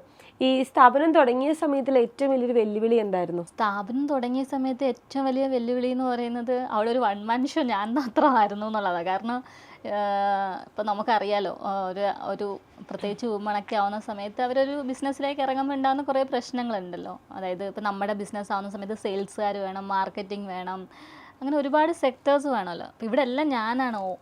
അപ്പോൾ എനിക്ക് മനസ്സിലായി ഇതെല്ലാം എനിക്ക് ചെയ്യാൻ പറ്റുന്നുണ്ട് കേട്ടോ. അതിൽ ഞാൻ ഭയങ്കര കോൺഫിഡൻസ്. അതൊരു പ്രശ്നമായിട്ട് നമുക്ക് തോന്നിയിട്ടില്ല. പ്രശ്നമില്ല, അത് അത്ര പാഷനോടുകൂടിയാണ് നമ്മൾ ചെയ്യുന്നത്. ഇപ്പം ഞാൻ ഒരു 24/7 എത്ര നമ്പർ ഓഫ് ഡേയ്സ് വേണമെങ്കിലും വർക്ക് ചെയ്യും. ഇപ്പൊ ലീവ് വേണ്ട, ഇപ്പൊ ലീവൊന്നും വേണ്ട. ഇപ്പൊ എനിക്ക് ലീവ് എനിക്ക് തന്നെ ഞാൻ കൊടുക്കാറില്ല. ഇപ്പം അവർ എൻ്റെ അടുത്ത് ചോദിക്കും ആൾക്കാരെ, ഇപ്പം കഴിഞ്ഞ ദിവസം സെയിൽസിൽ ദുഃഖ വെള്ളിയാഴ്ച ലീവ് വേണമെന്ന് പറഞ്ഞിട്ട് എൻ്റെ അടുത്ത് പറഞ്ഞു ശനിയാഴ്ചയും കൂടി വേണം മാം, ശനിയാഴ്ച ദുഃഖശനിയാണെന്ന്. ശനിയാഴ്ച ദുഃഖശനി ഞാൻ ആദ്യമായിട്ട് കേൾക്കുക. കാരണം അവൻ നോക്കിയപ്പോൾ വ്യാഴം വെള്ളി ശനിയും കൂടി കിട്ടാൻ നേരം കഴിഞ്ഞ് തിങ്കളാഴ്ച വന്നാൽ മതി. പക്ഷെ ഇപ്പൊ നമുക്ക് കൊടുക്കാൻ ബുദ്ധിമുട്ടുണ്ടെന്നല്ലേ. അതാണ് ഒരു അധ്യാപികയും ഓൺട്രപ്രണറും തമ്മിലുള്ള വ്യത്യാസം, മൈൻഡ് സെറ്റിന്റെ വ്യത്യാസമാണ്. ഓക്കെ, ഈ സ്ഥാപനം തുടങ്ങിയിട്ട് രണ്ടാമതൊരു എംപ്ലോയിനെ, ആദ്യത്തെ എംപ്ലോയി നമ്മളാണ്, എല്ലാ പണിയെടുക്കുന്ന ആദ്യത്തെ എംപ്ലോയി, രണ്ടാമതൊരു എംപ്ലോയിനെ എടുക്കുന്ന എത്ര കാലഘട്ടത്തിനുള്ളിലാണ്? രണ്ടാമത് ഒരു 3 മാസം 1 വർഷമായിരുന്നു. ഇപ്പൊ എത്ര സ്റ്റുഡൻസിനെ ഈ ഒരു അധ്യാപന ജീവിതം തുടങ്ങിയതിന് ശേഷം പഠിപ്പിച്ചിട്ടുണ്ടാവും? കഴിഞ്ഞ ഒരു 5 വർഷമായിട്ട് നോക്കുകയാണെന്നുണ്ടെങ്കിൽ ഏകദേശം 1000+ നമ്പേഴ്സ് പഠിപ്പിച്ചിട്ടുണ്ട് പലയിടത്തായിട്ട്. അടിപൊളി. 1000-ലധികം വിദ്യാർത്ഥികളെ പഠിപ്പിച്ച ഒരു അധ്യാപിക കൂടിയാണ്. അതിൽ ഏറ്റവും ഒരു ഫേവറേറ്റ് ആയിട്ടുള്ള ഒരു മൊമെന്റ് എന്തായിരിക്കും? ഏറ്റവും ഒരു അധ്യാപിക എന്ന നിലയിൽ എന്നും കാത്തു സൂക്ഷിക്കണമെന്ന് ആഗ്രഹിക്കുന്നത് അഡ്വാൻറ്റേജ് എന്താണെന്ന് വെച്ച് കഴിഞ്ഞാൽ, ഈ സാധാരണ അധ്യാപകർക്കൊരു ഭാഗ്യം എന്ന് പറഞ്ഞു കഴിഞ്ഞാൽ, ഇപ്പോൾ ഹൈസ്കൂളിൽ പഠിപ്പിക്കുകയാണെങ്കിൽ ആ ഒരു ഏജ് കാറ്റഗറിയിലുള്ളവരെ പഠിപ്പിക്കുന്നത്, ഹയർ സെക്കൻഡറി ആണെങ്കിൽ ആ ഒരു ഏജ് കാറ്റഗറി. എൻ്റെ ഒരു ഏറ്റവും വലിയ ഭാഗ്യം എന്ന് പറയുന്നത് ഒരു 15 തൊട്ട് 70-75 വയസ്സുള്ള ആൾക്കാരെ വരെ പഠിപ്പിക്കുന്നുണ്ട്. അപ്പം 75 വയസ്സുള്ളവരൊക്കെ പഠിക്കുന്നുണ്ട്, 78 ഉള്ളവർ പഠിക്കുന്നുണ്ട്. ഓ, ഇതിനോട് ഇൻട്രസ്റ്റ് ആയിട്ട്. അപ്പൊ ഞാൻ ചോദിക്കട്ടെ, എപ്പോഴും പറയും നമ്മൾ ഈ ചെറിയ പ്രായമുള്ള കുട്ടികളെ പഠിപ്പിക്കാനാണ് എളുപ്പം, അവരെ ഒരു കാര്യം ഫീഡ് ചെയ്യാനാണ് എളുപ്പം. ഈ 78 വയസ്സെന്നൊക്കെ പറയുമ്പോൾ അവര് അവരുടെ കാലഘട്ടത്തിൽ എല്ലാം കഴിഞ്ഞിരിക്കുന്നവരാണ്. IQ ആയിക്കോട്ടെ, എസ്പെഷ്യലി ഈ ട്രേഡിംഗ് എന്ന് പറയുന്ന സെഗ്മെന്റിൽ കുറെ നമ്മുടെ IQ വേണം, പ്രസൻസ് ഓഫ് മൈൻഡ് വേണം, നമ്മുടെ മെന്റൽ ഹെൽത്ത് വേണം. ഇത്രയും പ്രായമായ ആൾക്കാർക്ക് അപ്പോൾ ഇത് പഠിച്ചിട്ട് ട്രേഡ് ചെയ്യാൻ സാധിക്കുന്നുണ്ടോ? അതിൻ്റെ ഇത് സ്കില്ലാണല്ലോ ആക്ച്വലി. അപ്പം ഒരു സ്കില്ലെന്ന് പറയുന്നത് ആർക്കും ജനിക്കുമ്പോഴേ കിട്ടില്ല. ഇപ്പം പാട്ട് പാടുക എന്ന് പറയുന്നത് ജനിക്കുമ്പോഴേ കിട്ടുന്നൊരു കഴിവാണ്.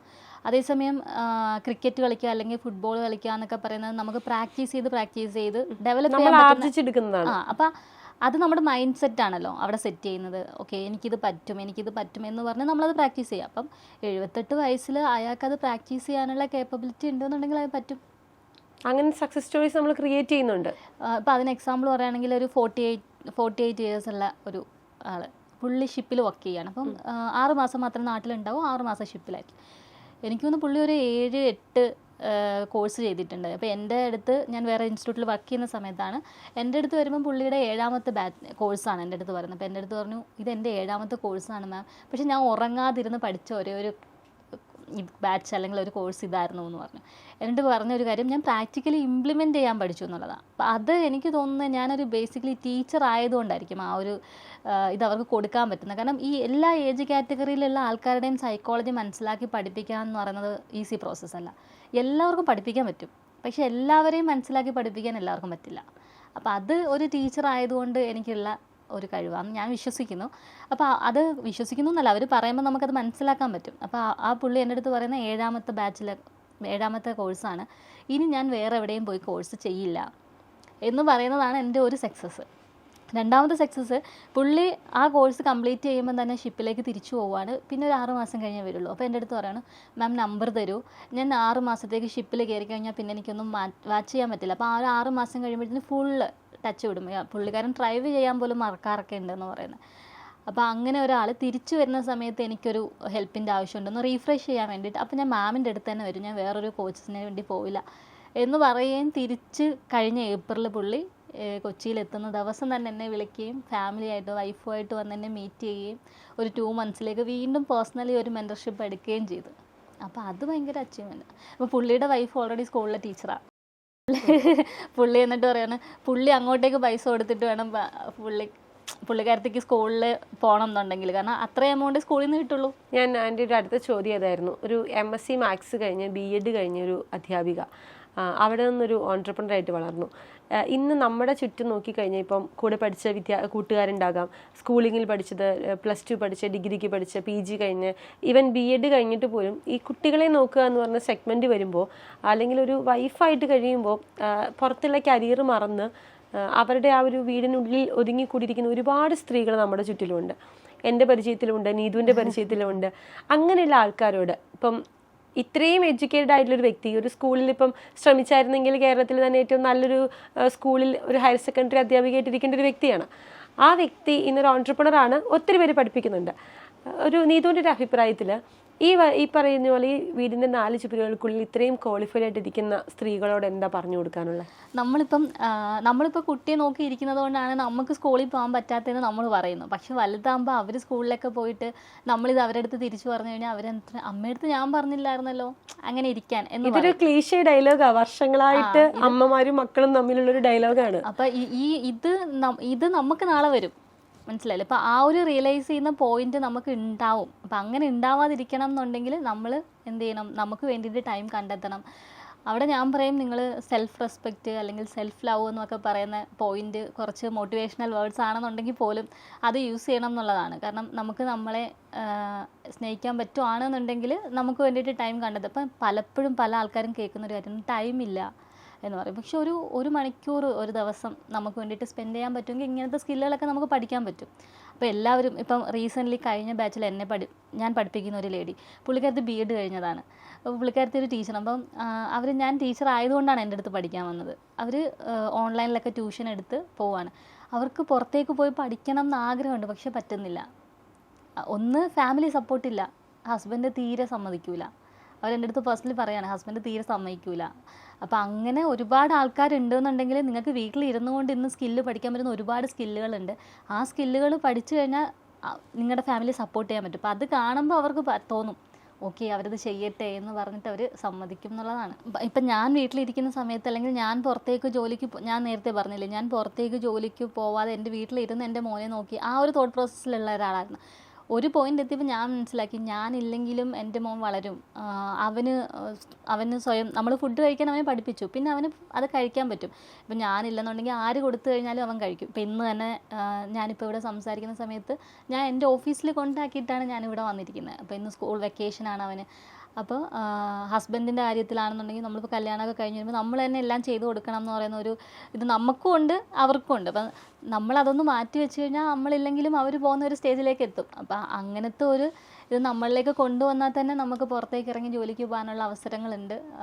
അല്ലെങ്കിൽ വീട്ടിലിരുന്നു കൊണ്ട് സ്കില്ല് പഠിച്ച് ചെയ്യാൻ പറ്റുന്ന കാര്യങ്ങളുണ്ട് എന്നുള്ളതാണ്.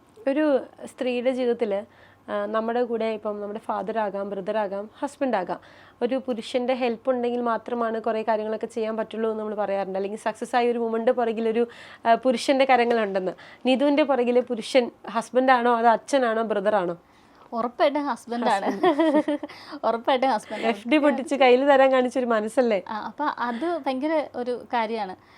കാരണം പുള്ളി ഓൾറെഡി ഒരു 6-7 വർഷം കൊണ്ട് ബിസിനസ് ചെയ്യുന്ന ഒരാളാണ്. അപ്പം ഇപ്പം ഉറപ്പായിട്ടും ബിസിനസ് വരുമ്പോൾ 24/7 വർക്ക് ചെയ്യണമെന്ന് നമുക്കറിയാലോ. സാധാരണ ഒരു 9 തൊട്ട് 5 മണി വരെ ജോലിക്ക് പോകുന്ന ആൾക്കാരാണെങ്കിൽ അത് കഴിഞ്ഞ് വന്നു കഴിഞ്ഞാൽ പിന്നെ അവർക്ക് വേറൊന്നും ചിന്തിക്കേണ്ട ആവശ്യമില്ല. പക്ഷെ ഒരു ബിസിനസ് ചെയ്യുന്ന ഒരാളെ സംബന്ധിച്ച് നാളെ എന്തൊക്കെ ചെയ്യണം എന്ന് പറയുന്ന കാര്യങ്ങൾ ഫുള്ള് ചിന്തിക്കും. അപ്പോൾ അതുകൊണ്ട് തന്നെ ഇപ്പോൾ എൻ്റെ ഈ ഒരു പ്രോസസ്സ് നന്നായിട്ട് മനസ്സിലാവും. കാരണം എനിക്ക് പ്രഷറുള്ള സമയം, ടെൻഷനുള്ള സമയം, മന്ത് ആവുമ്പോൾ ഉള്ള പ്രഷറുകൾ, ഇതൊക്കെ പുള്ളിക്ക് നന്നായിട്ട് മനസ്സിലാവും. അപ്പോൾ അത് പുള്ളി നന്നായിട്ട് ഹാൻഡിൽ ചെയ്യുന്നുണ്ട് ഇപ്പം. അതാണ് നമ്മുടെ സക്സസ് എന്ന് പറയുന്നത്. ഇപ്പോൾ ഈ നമ്മുടെ ഇങ്മാക്സിൽ എന്തൊക്കെ കോഴ്സസ് ആണ് നമ്മൾ പ്രൊവൈഡ് ചെയ്യുന്നത്? ട്രേഡിംഗ് മാത്രമാണ് നമ്മൾ പഠിപ്പിക്കുന്നുള്ളൂ? അല്ല, ഇൻകോമാക്സിൻ്റെ ഒരു മിഷൻ എന്ന് പറയുന്നത് ആളുകൾക്ക് പാസീവ് ഇൻകം ഡെവലപ്പ് ചെയ്യാൻ പറ്റുന്ന കോഴ്സുകൾ ഇൻക്ലൂഡ് ചെയ്യുക എന്നുള്ളതാണ്. അതിനകത്ത് ഇപ്പം നമ്മൾ കറൻ്റ്ലി റൺ ചെയ്യുന്നത് ട്രേഡിങ്, അതേപോലെ തന്നെ ഫോറക്സ് ഉണ്ട്, ഇന്ത്യൻ മാർക്കറ്റ് ഉണ്ട്, ഡ്രോപ്പ് ഷിപ്പിംഗ് ഉണ്ട്. ഇനി ഫ്യൂച്ചറിലേക്ക് നമ്മൾ AI റിലേറ്റഡ് അല്ലെങ്കിൽ റോബോട്ടിക് റിലേറ്റഡ്, പിന്നെ പ്രൊഫഷണൽസിന് കരിയർ ഗ്രോത്ത് വരാൻ വേണ്ടിയിട്ടുള്ള, അപ്പോൾ അങ്ങനത്തെ സ്കിൽ ഓറിയൻറ്റഡ് കോഴ്സുകളുടെ ഒരു വിഷൻ ഉണ്ട് മുന്നിലേക്ക്. ഓക്കെ, അടിപൊളി.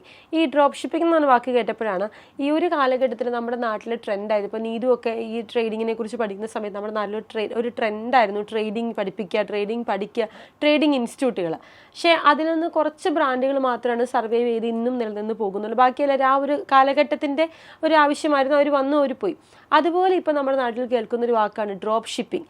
ഇൻസ്റ്റാഗ്രാമിൽ എവിടെ നോക്കിയാലും ഈ ഡ്രോപ്പ് ഷിപ്പിംഗ് ചെയ്യുന്ന 15, 16, 17 വയസ്സുള്ള കുട്ടികളുടെ വീഡിയോ, അവർ 6 ലക്ഷം രൂപ 7 ലക്ഷം രൂപ ഒരു മന്ത്ലി ഇൻകം ഉണ്ടാക്കി, അതിൽ നിന്ന് അവർ വീട് മേടിച്ചു, സ്ഥലം മേടിച്ചു, ഇങ്ങനെയൊക്കെ പറയുന്ന ഒരു പെരുപ്പിച്ച് കാട്ടുക എന്ന് നമ്മൾ പുറമേ നിന്ന് നോക്കുന്നവർക്ക് തോന്നുന്ന തരത്തിലുള്ള കണ്ടന്റുകൾ നമ്മൾ കാണുന്നുണ്ട്.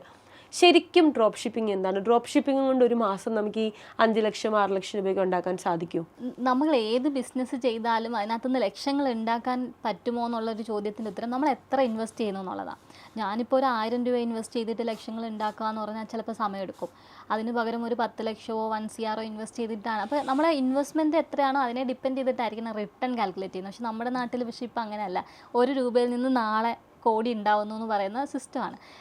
അപ്പോൾ ഡ്രോപ്പ് ഷിപ്പിങ്ങിൻ്റെ കേസിലേക്ക് വരുവാണെന്നുണ്ടെങ്കിൽ ഡ്രോപ്പ് ഷിപ്പിങ്ങിൻ്റെ ഒരു അഡ്വാൻറ്റേജ് ഈ 17-18 വയസ്സുള്ള കുട്ടികൾക്ക് നമുക്ക് ബിസിനസ് എന്ന് പറഞ്ഞു കഴിഞ്ഞാൽ കുറേ സാധനം ഇപ്പോൾ ഫോർ എക്സാമ്പിൾ ഒരു അന്നയ്ക്കൊരു ബോട്ടിൽ കൊടുക്കണം എന്ന് വെച്ചോ, അന്ന എന്താ ചെയ്യുക? ആദ്യം ക്യാപിറ്റൽ കണ്ടെത്തും, പിന്നെ പോയിട്ട് മെറ്റീരിയൽ നോക്കും, നല്ലൊരു ഡിസൈനറെ നോക്കും, നല്ല തയ്ക്കുന്ന ആൾക്കാരെ നോക്കും, നല്ലൊരു ലൊക്കേഷനിലൊരു കട നോക്കും, അവിടെ ബാക്കി കാര്യങ്ങൾ എക്സിക്യൂട്ട് ചെയ്യും. അപ്പം ഇത്രയും കാര്യങ്ങൾ ചെയ്താലാണ് ചെയ്യാൻ പറ്റുക. അപ്പം ഇതൊന്നും ഇല്ലാതെ തന്നെ നമുക്ക് എന്ത് ചെയ്യാൻ പറ്റും? ഓൺലൈനായിട്ട് വെബ്സൈറ്റ് ക്രിയേറ്റ് ചെയ്തിട്ട് ഒരു ബോട്ടിക് സ്റ്റോർ വേണമെങ്കിൽ തുടങ്ങാൻ പറ്റും. അപ്പം മെറ്റീരിയൽ എന്ന് പറയുന്നത് ഒരു സപ്ലയറെ ഐഡൻറ്റിഫൈ ചെയ്താൽ മാത്രം മതി. ആ സപ്ലയർ മേ ബി ബാംഗ്ലൂരോ ബോംബെയിലോ ചെന്നൈയിലോ അതല്ല ചൈനയിലോ എവിടെ വേണമെങ്കിലും ആവാം. അപ്പം ഒരു സപ്ലയർ അതേപോലെ ഇപ്പം ഇത് അന്ന പറഞ്ഞ ഇത്രയും സിസ്റ്റവും വെച്ച് സക്സസ് ആയിട്ട് ഒരു റൺ നടത്തുന്ന ഒരു ബോട്ടിക്കോടം നമ്മൾ ഐഡൻറ്റിഫൈ ചെയ്തു എന്ന് വെച്ചോ, അയാളെ നമ്മൾ സപ്ലയറായിട്ട് നമുക്ക് അയാളുടെ മെറ്റീരിയൽ തരുമെന്നുണ്ടെങ്കിൽ ഞാൻ പൈസ കൊടുക്കേണ്ട ആവശ്യമില്ല. നമുക്ക് ഓർഡർ പ്ലേസ് ചെയ്യുമ്പം പൈസ വരും. ആ പൈസയുടെ കമ്മീഷൻ മാത്രമേ പോവുള്ളൂ അങ്ങോട്ടേക്ക്. അപ്പോൾ ഉള്ള ഒരു അഡ്വാൻറ്റേജ് ഇവിടെ നമുക്ക് മുതൽ മുടക്കില്ല. ഈ ചൈനയിലും അല്ലെങ്കിൽ ഈ പറഞ്ഞ പോലെ കൽക്കട്ട ബാംഗ്ലൂരൊക്കെയുള്ള നമ്മൾ ഒരു പ്രൊഡക്റ്റ് നമ്മൾ കണ്ടു, ഈ ഒരു പ്രൊഡക്റ്റ് കണ്ടു, നമ്മളിത് ഡ്രോപ്പ് ഷിപ്പ് ചെയ്യാൻ വേണ്ടി നമ്മൾ തയ്യാറായി, നമ്മൾ വെബ്സൈറ്റ് ഉണ്ടാക്കി, നമ്മൾ മാർക്കറ്റ് ചെയ്തു, ഇത് സെയിൽ നടക്കുകയാണ്. പക്ഷെ ഇതിൻ്റെ ക്വാളിറ്റി നമുക്ക് എത്രത്തോളം അഷ്വർ ചെയ്യാൻ പറ്റും? അതിന് 2 ഓപ്ഷൻ ഉണ്ട്. ഇപ്പം ഞാൻ നേരത്തെ പറഞ്ഞു ടീച്ചിങ്ങിൻ്റെ കേസ് പറയുമ്പോൾ ഞാൻ എൻ്റെ ടീച്ചിങ്ങിലെ ക്വാളിറ്റി പ്രൊവൈഡ് ചെയ്യുന്നു എന്ന് പറയുന്ന പോലെ ഇവിടെ നമുക്ക് 2 ഓപ്ഷൻ ഉണ്ട്. ഒന്നുകിൽ നമുക്ക് ഒരു സാമ്പിൾ പ്രൊഡക്റ്റ് അവരെ നിന്ന് വാങ്ങിക്കാം, എന്നിട്ട് നമുക്കത് ചെക്ക് ചെയ്ത് നോക്കിയതിന് ശേഷം മാത്രം ആ സപ്ലയർ വേണോ വേണ്ടയോ നമ്മൾ തീരുമാനിച്ചാൽ മതി. അപ്പം നല്ല ജെന്യൂൻ ആയിട്ടൊരു ബിസിനസ് നടത്തണം എന്ന് പറയുന്ന ഒരാൾ ആ ഒരു ഓപ്ഷൻ ചൂസ് ചെയ്യണം. അല്ലാത്ത ഒരാളാണെന്നുണ്ടെങ്കിൽ അവിടെ അഷ്വർ ചെയ്യാതെ തന്നെ സെല്ല് ചെയ്യാം. പക്ഷേ അത് നമ്മുടെ ക്രെഡിബിലിറ്റിയെ ബാധിക്കില്ലേ? അപ്പോൾ നമ്മൾ ആദ്യത്തെ ഓപ്ഷൻ ചൂസ് ചെയ്യണം. ഒരു സാമ്പിൾ വാങ്ങിക്കണം അവരുടെ കയ്യിൽ നിന്ന്. സാമ്പിൾ വാങ്ങിച്ചതിന് ശേഷം, കാരണം ഇവിടെ ഒരു വലിയ ബ്രാൻഡ്, ആ ബ്രാൻഡ് ഈ പറഞ്ഞതുപോലെ ഒരു 100 പ്രൊഡക്ട്സ് അല്ലെങ്കിൽ 200 പ്രൊഡക്റ്റ് ഈ ഡ്രോപ്പ് ഷിപ്പിംഗ് ചെയ്യുന്ന കമ്പനിയുടെ കയ്യിൽ നിന്ന് മേടിച്ച് ഇവർ ഡയറക്റ്റ് ചെയ്യാണ്. അതിൽ നിന്ന് കൂടുതൽ ഓർഡർ വരുമ്പോൾ അത് ഡ്രോപ്പ് ഷിപ്പിങ്ങിലേക്ക് കൺവേർട്ട് ചെയ്യാണ്. പക്ഷെ എന്നിട്ട് കസ്റ്റമർക്ക് കിട്ടുന്ന പ്രൊഡക്റ്റുകൾക്കെല്ലാം നെഗറ്റീവ് ഒരു ഒന്നെങ്കിൽ പ്രൊഡക്റ്റ് കിട്ടുന്നില്ല, അല്ലെങ്കിൽ കിട്ടുന്ന പ്രൊഡക്റ്റുകൾക്ക് ക്വാളിറ്റി ഇല്ലാത്തൊരു പ്രശ്നം പൊതുവേ പറഞ്ഞു കേൾക്കുന്നുണ്ട്. അപ്പോൾ അത് ഈ ഷോപ്പിൻ്റെ ഓണർ അല്ലെങ്കിൽ ഈ ഒരു പർട്ടിക്കുലർ വ്യക്തി, ആ ബ്രാൻഡിൻ്റെ ഓണർ അത് റെക്ടിഫൈ ചെയ്യാനായിട്ട് ശ്രമിക്കുന്നുമില്ല. അപ്പോൾ പുറമേ നോക്കി കാണുമ്പോൾ ഞങ്ങൾക്ക് മനസ്സിലായത് അതൊരു ഡ്രോപ്പ് ഷിപ്പിങ്ങിലേക്കാണ് മൂവ് ചെയ്തതെന്നും ഡ്രോപ്പ് ഷിപ്പിംഗ് ചെയ്തപ്പോഴുള്ള ക്വാളിറ്റി പ്രശ്നങ്ങളാണ്. കാരണം ഒരു ട്രാക്ക് ID പോലും കസ്റ്റമർക്ക് പ്രൊവൈഡ് ചെയ്യുന്നില്ല. അപ്പോൾ അത് ഓൾറെഡി ഇവർ 100 പീസ് മേടിച്ചിട്ടുമുണ്ട്. അപ്പോൾ അത് ശരിക്കും കസ്റ്റമറും ഈ ബ്രാൻഡിൻ്റെ ഓണറും ഒരുപോലെ തന്നെ പറ്റിക്കപ്പെടുക അല്ലേ? അല്ല, അവിടെ നമ്മൾ ചൂസ് ചെയ്യുന്ന സപ്ലയറെ ഡിപ്പെൻഡ് ചെയ്തിരിക്കും. അതായത് നല്ല ജെന്യൂൻ ആയിട്ടുള്ള ഒരു സപ്ലയറെ ഐഡൻറ്റിഫൈ ചെയ്യാൻ വേണ്ടിയിട്ട് നമ്മൾ ആദ്യം എഫേർട്ട് എടുക്കണം. ഇപ്പോൾ ഡ്രോപ്പ് ഷിപ്പിംഗ് ആണെങ്കിലും ട്രേഡിംഗ് ആണെങ്കിലും എല്ലാം ഒരു പാസീവ് ഇൻകം മോഡലാണ്. അപ്പോൾ ആൾക്കാർ ഈ സിസ്റ്റം ബിൽഡ് ചെയ്തിട്ട് ഇത് എങ്ങനെയെങ്കിലും നടക്കുക എന്ന് പറഞ്ഞ സിസ്റ്റത്തിലേക്ക് കൊണ്ടുപോകുന്നുണ്ടെങ്കിൽ ഈ പ്രശ്നം വരുന്നത്. ഞാനെടുക്കുന്ന പ്രൊഡക്റ്റ് കസ്റ്റമറിലേക്ക് ജെന്യൂനായിട്ട് എത്തണമെന്ന് പറയുന്നത് ആ ബ്രാൻഡിൻ്റെ ഓണറിൻ്റെയും കൂടി ആവശ്യമാണല്ലോ. അപ്പോൾ ഒരു സപ്ലയറെ ചൂസ് ചെയ്യുന്നതിലാണ് അതിനകത്ത് ഫാക്ടർ. അപ്പോൾ നമ്മൾ ഈ ഡ്രോപ്പ് ഷിപ്പിങ്ങിന് നമ്മൾ എന്താ പഠിപ്പിക്കുന്നത്? സപ്ലയറെ ചൂസ് ചെയ്യാൻ പഠിപ്പിക്കുന്നുണ്ടോ? സപ്ലയറെ നമ്മൾ കൊടുക്കുന്നുണ്ടോ? നമ്മൾ രണ്ടും ചെയ്യുന്നുണ്ട്. നമ്മൾ എങ്ങനെയാണ് സപ്ലയറെ ഐഡൻറ്റിഫൈ ചെയ്യുന്നതെന്ന് പഠിപ്പിക്കുന്നുണ്ട്. പിന്നെ നമ്മുടെ മെൻറ്റർ ആണെന്നുണ്ടെങ്കിൽ ഓൾറെഡി ഇൻ്റർനാഷണലും ഇന്ത്യൻ ഡ്രോപ്പ് ഷിപ്പിംഗ് ചെയ്യുന്ന ഒരാൾ കൂടിയാണ്. അപ്പോൾ പുള്ളിയുടെ സപ്ലയേഴ്സിനെ നമ്മുടെ സ്റ്റുഡൻസിന് ഹാൻഡ് ഓവർ ചെയ്യുന്നുണ്ട്. പിന്നെ നമ്മളുമായിട്ട് കണക്ട് ചെയ്യുന്ന സപ്ലയേഴ്സിനെ നമ്മൾ കൊടുക്കുന്നുണ്ട്. നമുക്ക് ഇതുവരെ അങ്ങനത്തെ പ്രശ്നങ്ങളൊന്നും ഉണ്ടായിട്ടില്ല. ഇല്ല, സ്റ്റുഡൻസ് സൈഡിൽ നിന്നും നമുക്ക് അങ്ങനെ പ്രശ്നങ്ങളൊന്നും ഉണ്ടായിട്ടില്ല. കാരണം ഇന്നത്തെ കാലഘട്ടത്തിൽ ഭയങ്കര ട്രെൻഡാണ് ഈ ഡ്രോപ്പ് ഷിപ്പിംഗ് എന്ന് പറയുന്നത്. എല്ലാവരും ഒരു പാസീവ് ഇൻകം എന്നല്ല, ഒരു മെയിൻ ഇൻകം ആയിട്ട് തന്നെ, എസ്പെഷ്യലി വിദ്യാർത്ഥികൾക്കിടയിൽ ഭയങ്കര ട്രെൻഡാണ് ഡ്രോപ്പ് ഷിപ്പിംഗ്.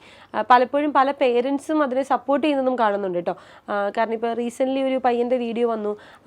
അവൻ വീടിനകത്തിരുന്ന് ഡ്രോപ്പ് ഷിപ്പിംഗ് ചെയ്യുന്നൊരു വ്യക്തി, 14-15 വയസ്സെങ്ങാണ്ടേ ഉള്ളൂ. അവൻ ആ വർഷം ആ ഒരു മാസം അവൻ മേടിച്ച അച്ചീവ്മെൻറ്റ്സ് കാണിക്കുന്ന ഒരു വീഡിയോ ഭയങ്കര വൈറലായിരുന്നു ഇൻസ്റ്റാഗ്രാമിൽ. അവൻ 1.25 ലക്ഷം രൂപയുടെ ഒരു ഐഫോൺ മേടിച്ചു, 6 ലക്ഷം രൂപ വിലയുള്ള സ്ഥലത്തിന് അഡ്വാൻസ് കൊടുത്തു, അങ്ങനെ പറയുന്ന ഒരു വീഡിയോ. അപ്പം എങ്ങനെയാണ് ഇവന് ഇൻകം ഉണ്ടാക്കിയെന്ന് ചോദിക്കുമ്പോൾ ഏറ്റവും അവസാനത്തെ ചോദ്യത്തിൻ്റെ ഉത്തരമാണ് ഡ്രോപ്പ് ഷിപ്പിംഗ്. അപ്പോൾ ഇത് കുട്ടികൾക്കിടയിൽ ഭയങ്കരമായിട്ട് പോപ്പുലർ ആകുന്നുണ്ട്. അതുകൊണ്ടാണ് ഞാൻ അത്ര ഡീറ്റെയിൽ ആയിട്ട് ചോദിച്ചത്. ഇതുപോലെ തന്നെയാണ് ട്രേഡിങ്ങിലേക്ക് വരുമ്പോഴും 100 രൂപ ഇൻവെസ്റ്റ് ചെയ്ത് കോടികൾ ഉണ്ടാക്കാം. നമ്മൾ ഏറ്റവും കൂടുതൽ കണ്ടിരിക്കുന്ന ഇൻസ്റ്റാഗ്രാമിലെയും യൂട്യൂബിലേക്കൊരു വൈറൽ തംബ്നെയിലാണത്. ഈ 100 രൂപ ഇൻവെസ്റ്റ് ചെയ്ത് എത്ര കാലം കൊണ്ട് നമുക്ക് കോടികൾ ഉണ്ടാക്കാൻ സാധിക്കും? അല്ല, ഇതിനകത്ത് രണ്ട് കാര്യങ്ങളുണ്ട്. ഈ 100 രൂപ ഇൻവെസ്റ്റ് ചെയ്യുന്ന ക്യാപ്ഷനകത്ത് കുറേ കാര്യങ്ങൾ ഹൈഡാണ്. ഇത് 100 രൂപ ഒരു മാസമാണോ ഇൻവെസ്റ്റ് ചെയ്യുന്നത്, ഒരു ദിവസമാണോ ഇൻവെസ്റ്റ് ചെയ്യുന്നത്, ഒരാഴ്ചയിലാണോ ഇൻവെസ്റ്റ് ചെയ്യുന്നത്, അങ്ങനെ ഒരു ചോദ്യം ഉണ്ടല്ലോ. ഇപ്പം ഒരു ദിവസം 100 രൂപ ഇൻവെസ്റ്റ് ചെയ്യുകയാണെന്നുണ്ടെങ്കിൽ, ഇപ്പം ഞാൻ ഒരു ആംഫി മ്യൂച്വൽ ഫണ്ട് ഡിസ്ട്രിബ്യൂട്ടറാണ്. എനിക്ക് അസറ്റ് പാത്ത് വെൽത്ത് എന്ന് പറയുന്ന ഒരു കമ്പനി ഉണ്ട്. അപ്പോൾ അവിടെ കഴിഞ്ഞ വർഷം ഏപ്രിൽ ഒരു ക്ലയൻറ്റ് വന്ന സമയത്ത് അവനൊരു കഫേ നടത്തുക. അപ്പോൾ അവൻ ഓൾറെഡി അവൻ്റെ അടുത്ത് ഞാൻ ഇൻവെസ്റ്റ്മെൻറ്റ് പറയുന്ന സമയത്ത് അവനൊരു 3000 രൂപയൊന്നും മാസം ഇൻവെസ്റ്റ് ചെയ്യാൻ താല്പര്യം ഇല്ല എന്നാണ് പറയുന്നത്. അവന് എടുക്കാനില്ല എന്നാണ് പറഞ്ഞത്. അപ്പോൾ ഞാൻ ചോദിച്ചു, ഷോപ്പാണല്ലോ, എല്ലാ ദിവസവും ഷോപ്പിൽ നിന്ന് ഒരു 100 രൂപ മാറ്റാൻ പറ്റില്ലേ എന്ന് ചോദിച്ചു. അപ്പോൾ അത് പറ്റും. ഞാൻ ചോദിച്ചു, അപ്പോൾ അങ്ങനെയാണെങ്കിൽ നിനക്ക് എത്ര രൂപ ഒരു ദിവസം മാറ്റാം? അതൊരു 400-500 എനിക്ക് മാറ്റാൻ കുഴപ്പമില്ല, ഒരു ദിവസം ഷോപ്പിൽ നിന്ന് അത്ര രൂപയെല്ലാം മാറ്റാൻ പറ്റും. അപ്പോൾ ഞാൻ പറഞ്ഞു, എങ്കിൽ ഒരു കാര്യം, നീ എല്ലാ ദിവസവും ഒരു 200 രൂപ വെച്ച് മാറ്റുമെന്ന് പറഞ്ഞു. അപ്പോൾ നമുക്കൊരു മാസം 20 വർക്കിംഗ് ഡേയ്സ് ആയിരിക്കും ഉണ്ടാവുന്നത്. 200 രൂപ വെച്ചെന്ന് പറയുമ്പോൾ ഏകദേശം 4000 രൂപയോളം എന്ത് ചെയ്യുന്നുണ്ട്, അവന് മാറ്റാൻ പറ്റുന്നുണ്ട്. അവൻ പോലും അറിയുന്നില്ല അവൻ 4000 രൂപ ഒരു മാസം SIP ഇടുന്നുണ്ട് എന്നുള്ളത്. ഇപ്പോൾ ഒരു വർഷമായി അവൻ്റെ കഴിഞ്ഞ ദിവസം ഞാൻ പ്രൊഫൈൽ നോക്കുന്ന സമയത്ത്, ഫോളിയോ നോക്കുന്ന സമയത്ത് നല്ല പ്രോഫിറ്റിലാണ് ഇപ്പോൾ ഒരു വർഷം കൊണ്ട് നിൽക്കുന്നത്. അപ്പോൾ അവിടെ ഒരു ടൈമാണ്, നമ്മൾ എത്ര ടൈം കൊടുക്കുന്നു. അപ്പോൾ ആ ഒരു ക്യാപ്ഷനാണ് പ്രശ്നം, മനസ്സിലായില്ലേ? 100 രൂപ എത്ര നാൾ കൊണ്ട് എന്നുള്ള ക്യാപ്ഷനാണ് പ്രശ്നം. അല്ല, ഞങ്ങൾ ഈ സ്പാർക്കിൻ്റെ തംബ്നെയിൽ എഴുതുമ്പോൾ ഇതുപോലെ ആദ്യം നീതി പറഞ്ഞ പോലെ ഒറ്റമുറി കടയിൽ നിന്നും 1000 കോടിയിലേക്ക്. അപ്പോൾ ഇതിനിടയ്ക്ക് ടൈം ആളുകൾ കാണുന്നില്ല. ഒറ്റമുറി കട അദ്ദേഹം തുടങ്ങിയത് 18ാമത്തെ വയസ്സിലായിരിക്കും. 1000 കോടി അദ്ദേഹത്തിന് നിൽക്കുന്ന 68ാമത്തെ വയസ്സിലായിരിക്കും. ഇതിനിടയിലുള്ള 50 വർഷത്തെ അദ്ദേഹത്തിന്റെ കഷ്ടപ്പാട് ആരും കാണുന്നില്ല. അദ്ദേഹം ഒറ്റമുറി കടയിൽ നിന്ന് 1000 കോടി എത്തി, എന്നാൽ പിന്നെ എനിക്കും എത്താൻ സാധിക്കുമല്ലോ എന്ന് പറയുന്ന. പക്ഷെ ഇതിനിടയ്ക്കുള്ള ആ ഒരു ടൈം ആളുകൾക്ക് ക്ഷമയില്ല. അതുപോലെ തന്നെ ഈ ട്രേഡിങ്ങിലേക്ക് വരുമ്പോഴുള്ള സൈക്കോളജിയെ കുറിച്ച് എല്ലാവരും പറയാറുണ്ട്. Trading psychology. ഈ ട്രേഡിങ് സൈക്കോളജി ലേഡീസിന് ആപ്ലിക്കബിൾ ആണ്. കാരണം നമുക്ക് എന്നും മൂഡ് സ്വിങ്സും നമ്മുടെ ഹോർമോൺ ഇംബാലൻസും ഉണ്ടാകുന്ന പ്രശ്നങ്ങളും ഇതെല്ലാം നമ്മൾ കൊണ്ടുപോയി തീർക്കുന്ന സ്ഥലമാണ് നമ്മുടെ വീട്. അപ്പോൾ ഇങ്ങനെ കുറേ പ്രശ്നങ്ങൾ നമുക്കുണ്ട്. ഈ മൂഡ് സ്വിങ്സും ഹോർമോൺ ഇംബാലൻസും ഉള്ള നമ്മളെ സംബന്ധിച്ച് ട്രേഡിങ് സൈക്കോളജി വർക്കൗട്ട് ആവും? അല്ല, ഏറ്റവും നല്ല കണക്ക് ഫിനാൻസ് മാനേജ് ചെയ്യുന്നത് ആരാ? ലേഡീസാണ്. ഒരു സംശയമില്ല അല്ലേ? ചെറുക്കന്മാരിപ്പോ പറയും, പുരുഷന്മാരിപ്പോ പറയല്ല ഞങ്ങളാണെന്ന്. അല്ല, പക്ഷെ അവിടെ ഒരു പ്രശ്നമുണ്ട്. ഇപ്പൊ എല്ലാ വീട്ടിലും അച്ഛന്മാർ ജോലി ചെയ്തിട്ട് അമ്മമാരുടെ കയ്യിൽ പൈസ കൊണ്ടു കൊടുക്കും അല്ലേ? എന്നിട്ട് അമ്മയാണ് ആ പൈസ ചിട്ടിക്ക് അടയ്ക്കുന്നു, കുട്ടിയുടെ ഫീസ് അടയ്ക്കുന്നു, കറണ്ട് ബില്ല് അടയ്ക്കുന്നു, ഫോൺ ബില്ല് അടയ്ക്കുന്നു, ഗ്യാസ് അടയ്ക്കുന്നു, എല്ലാം അമ്മയാണ് ചെയ്യുന്നത്. അപ്പോൾ ഇത് അവർക്ക് ഡിവൈഡ് ചെയ്യാൻ പറ്റുന്നത് എന്തുകൊണ്ടാണ്? അവർക്കത് മാനേജ് ചെയ്യാൻ പറ്റുന്നുള്ളത് കൊണ്ടല്ലേ? അതേസമയം ഒരു മാസം അച്ഛനെ ഇതൊന്ന് ഏൽപ്പിച്ച് നോക്കിക്കേ, ഇത് ഒന്നും എത്തിയിട്ടുണ്ടാവില്ല. ഗ്യാസ് അടയ്ക്കാനും ഉണ്ടാവത്തില്ല, ലാസ്റ്റ് പൈസ കറണ്ട് ബില്ല് അടയ്ക്കാനും ഉണ്ടാവില്ല. അപ്പോൾ ഏറ്റവും നന്നായിട്ട് പൈസ മാനേജ് ചെയ്യാൻ പറ്റുന്നത് എപ്പോഴും ലേഡീസിന്. അപ്പോൾ അതുകൊണ്ട് തന്നെ ട്രേഡിംഗ് ഒരു ഫിനാൻഷ്യൽ ഇൻസ്ട്രുമെൻ്റ് ആയതുകൊണ്ട് നന്നായിട്ട് മാനേജ് ചെയ്യാൻ പറ്റുമെന്ന് ഞാൻ പറയും. ഓക്കെ. ലൈഫിലെ ഏറ്റവും ഒരു പ്രൗഡ് മൊമെന്റ് എന്താണ്? ഒരു അധ്യാപികയിൽ നിന്നും സംരംഭകയായതിനു ശേഷമുള്ള ഒരു പ്രൗഡ് മൊമെന്റ്? ഞാൻ ജനിച്ചതും വളർന്നതും ഒക്കെ കൊല്ലത്ത് ഒരു വളരെ ഗ്രാമപ്രദേശത്ത്. അപ്പോൾ അങ്ങനെ ഒരു സ്ഥലത്തു നിന്ന് കൊച്ചിയിലേക്ക് വന്നു. അപ്പോൾ കൊച്ചിയിൽ വരുന്ന സമയത്ത് എന്താ പറയുക, ഇവിടെ മാളുകളിലാണെന്നുണ്ടെങ്കിലും ഷോപ്പുകളിലാണെങ്കിലും എല്ലാം ഹസ്ബൻഡുമായിട്ട് പോകുന്നു. എനിക്ക് പുതിയ ബ്രാൻഡ്, എനിക്ക് അങ്ങനെ ഞാൻ ഭയങ്കര ബ്രാൻഡിനെ പറ്റി അവയർനെസ്സോ അല്ലെങ്കിൽ എനിക്ക് അറിയത്തുണ്ടായിരുന്നില്ല. നമ്മൾ വളരെ സാധാരണ ഫാമിലിയിൽ ജീവിക്കുന്നു. അങ്ങനെ ബ്രാൻഡുകൾ 150 രൂപയ്ക്കും 200 രൂപയ്ക്കും ഒക്കെ ചെരുപ്പ് കാണുന്നു, അത് വാങ്ങിക്കുന്നു. കോളേജ്, അതായത് SM കോളേജിൻ്റെ അവിടെ ഒരു ഫുഡ് പാത്ത് ഉണ്ട്. അപ്പോൾ അതുവഴി നടക്കുമ്പം കാണുന്ന സാധനങ്ങളൊക്കെ ഇഷ്ടമുള്ളത് വാങ്ങിക്കുന്നു. അങ്ങനെ വാങ്ങിക്കുന്ന ഞാൻ ഈ കൊച്ചിയിലേക്ക് വന്ന സമയത്ത് എനിക്ക് ഭയങ്കര ഇഷ്ടമാണ് ചെരുപ്പ് വാങ്ങിക്കാൻ. കാരണം എനിക്കിനി ചെരുപ്പ് മാറി മാറി ഇടുന്നത് ഇഷ്ടം. അപ്പോൾ അതുകൊണ്ട് തന്നെ ഞാൻ ഭയങ്കര പൈസയുള്ള ചെരുപ്പ് വാങ്ങിക്കില്ല. കാരണം ഒരാഴ്ച കഴിഞ്ഞ് പൊട്ടിയാൽ എന്താ നമുക്ക് പുതിയ ചെരുപ്പ് ഇട്ടൂടെ? എനിക്കൊന്ന് പൊതുവേ ലേഡീസ് എല്ലാവരും ചിന്തിക്കുന്ന അങ്ങനെയല്ലേ, നമുക്ക് പുതിയ സാധനങ്ങൾ പുതിയ ചുരിദാർ ഇടണം, വില കുറഞ്ഞത് മതി. പക്ഷെ ഹസ്ബൻഡ് നേരെ തിരിച്ചാ, നല്ല വിലയുള്ള സാധനം വാങ്ങിക്കുക, കുറേ നാൾ യൂസ് ചെയ്യുക. അപ്പം നല്ല വിലയുള്ള സാധനം എന്ന് പറയുമ്പോൾ അത് നല്ല ബ്രാൻഡഡ് സാധനമായിരിക്കും. അപ്പം ഇവിടെ വന്നതിന് ശേഷവും ഇപ്പം എനിക്ക് നല്ല ചെരുപ്പ് ബ്രാൻഡഡ് സാധനം വാങ്ങിച്ചു തരും. എന്നിട്ട് അത് കുറേ നാൾ, അത് ഞാൻ കുറച്ച് ഫ്രസ്ട്രേറ്റഡ് ആണ് എങ്കിലും പക്ഷേ ബ്രാൻഡഡ് ആണല്ലോ എന്ന് വിചാരിച്ച് ഞാൻ അഡ്ജസ്റ്റ് ചെയ്യും. പക്ഷേ ഇപ്പോഴത്തെ ഒരു പ്രൗഡ് മൊമെൻറ്റ്, പുള്ളിക്ക് ബ്രാൻഡഡ് സാധനങ്ങളെല്ലാം എനിക്ക് വാങ്ങിച്ചു കൊടുക്കാൻ പറ്റുന്നുണ്ട്. പിന്നെ രണ്ടാമത്തെ കാര്യം എന്ന് പറഞ്ഞാൽ, ഇപ്പം ഞാൻ ഷോപ്പിൽ കയറിയാൽ ഞാൻ പറയും, അത്ര നമ്മൾ എന്താ പറയുക, പ്രൈസ് ടാഗ് തിരിച്ചു നോക്കണ്ട, നമുക്ക് വാങ്ങിക്കാം. അപ്പം വെഡിങ് ആനിവേഴ്സറിക്കൊക്കെ ആണെങ്കിൽ ഇപ്പം എനിക്ക് നല്ല പ്രൈസ്ലെസ് ആയിട്ടുള്ള ഗിഫ്റ്റുകൾ കൊടുക്കാൻ പറ്റുന്നു എന്നുള്ളതാണ് ഏറ്റവും വലിയൊരു സന്തോഷം. ഒരു വുമണിനെ സംബന്ധിച്ച് ഫിനാൻഷ്യൽ ഫ്രീഡം എന്ന് പറയുന്നതിനെ എങ്ങനെ ഡിഫൈൻ ചെയ്യും? ഫിനാൻഷ്യൽ ഫ്രീഡം അത് ഒരാളെ മാത്രം ഡിപ്പെൻഡ് ചെയ്തിട്ടില്ല. അപ്പോൾ എൻ്റെ ഒരു കാഴ്ചപ്പാടിൽ ഫിനാൻഷ്യൽ ഫ്രീഡം എന്ന് പറയുന്നത് ഒരു പണിയെടുക്കാതെ എല്ലാ മാസവും എക്സ്പെൻസ് കഴിഞ്ഞു പോകണം.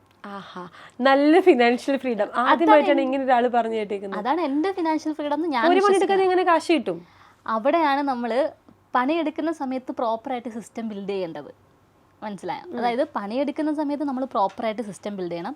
എത്ര നാൾ പണിയെടുക്കണം എന്ന് നമ്മൾ തീരുമാനിക്കണം. അതിനാണ് നമ്മൾ ആക്ച്വലി പാസീവ് ഇൻകം എന്ന് പറയുന്നത്. പാസീവ് ഇൻകം എന്ന് പറഞ്ഞാൽ എന്താ? നമുക്ക് അറ്റ് എ ടൈം പല പല സോഴ്സിൽ നിന്ന് പൈസ വരുന്നു. എങ്ങനെ പല പല സോഴ്സിൽ നിന്ന് നമുക്ക് പൈസ വരും? പല പല സോഴ്സിൽ നമ്മൾ പണിയെടുക്കണോ?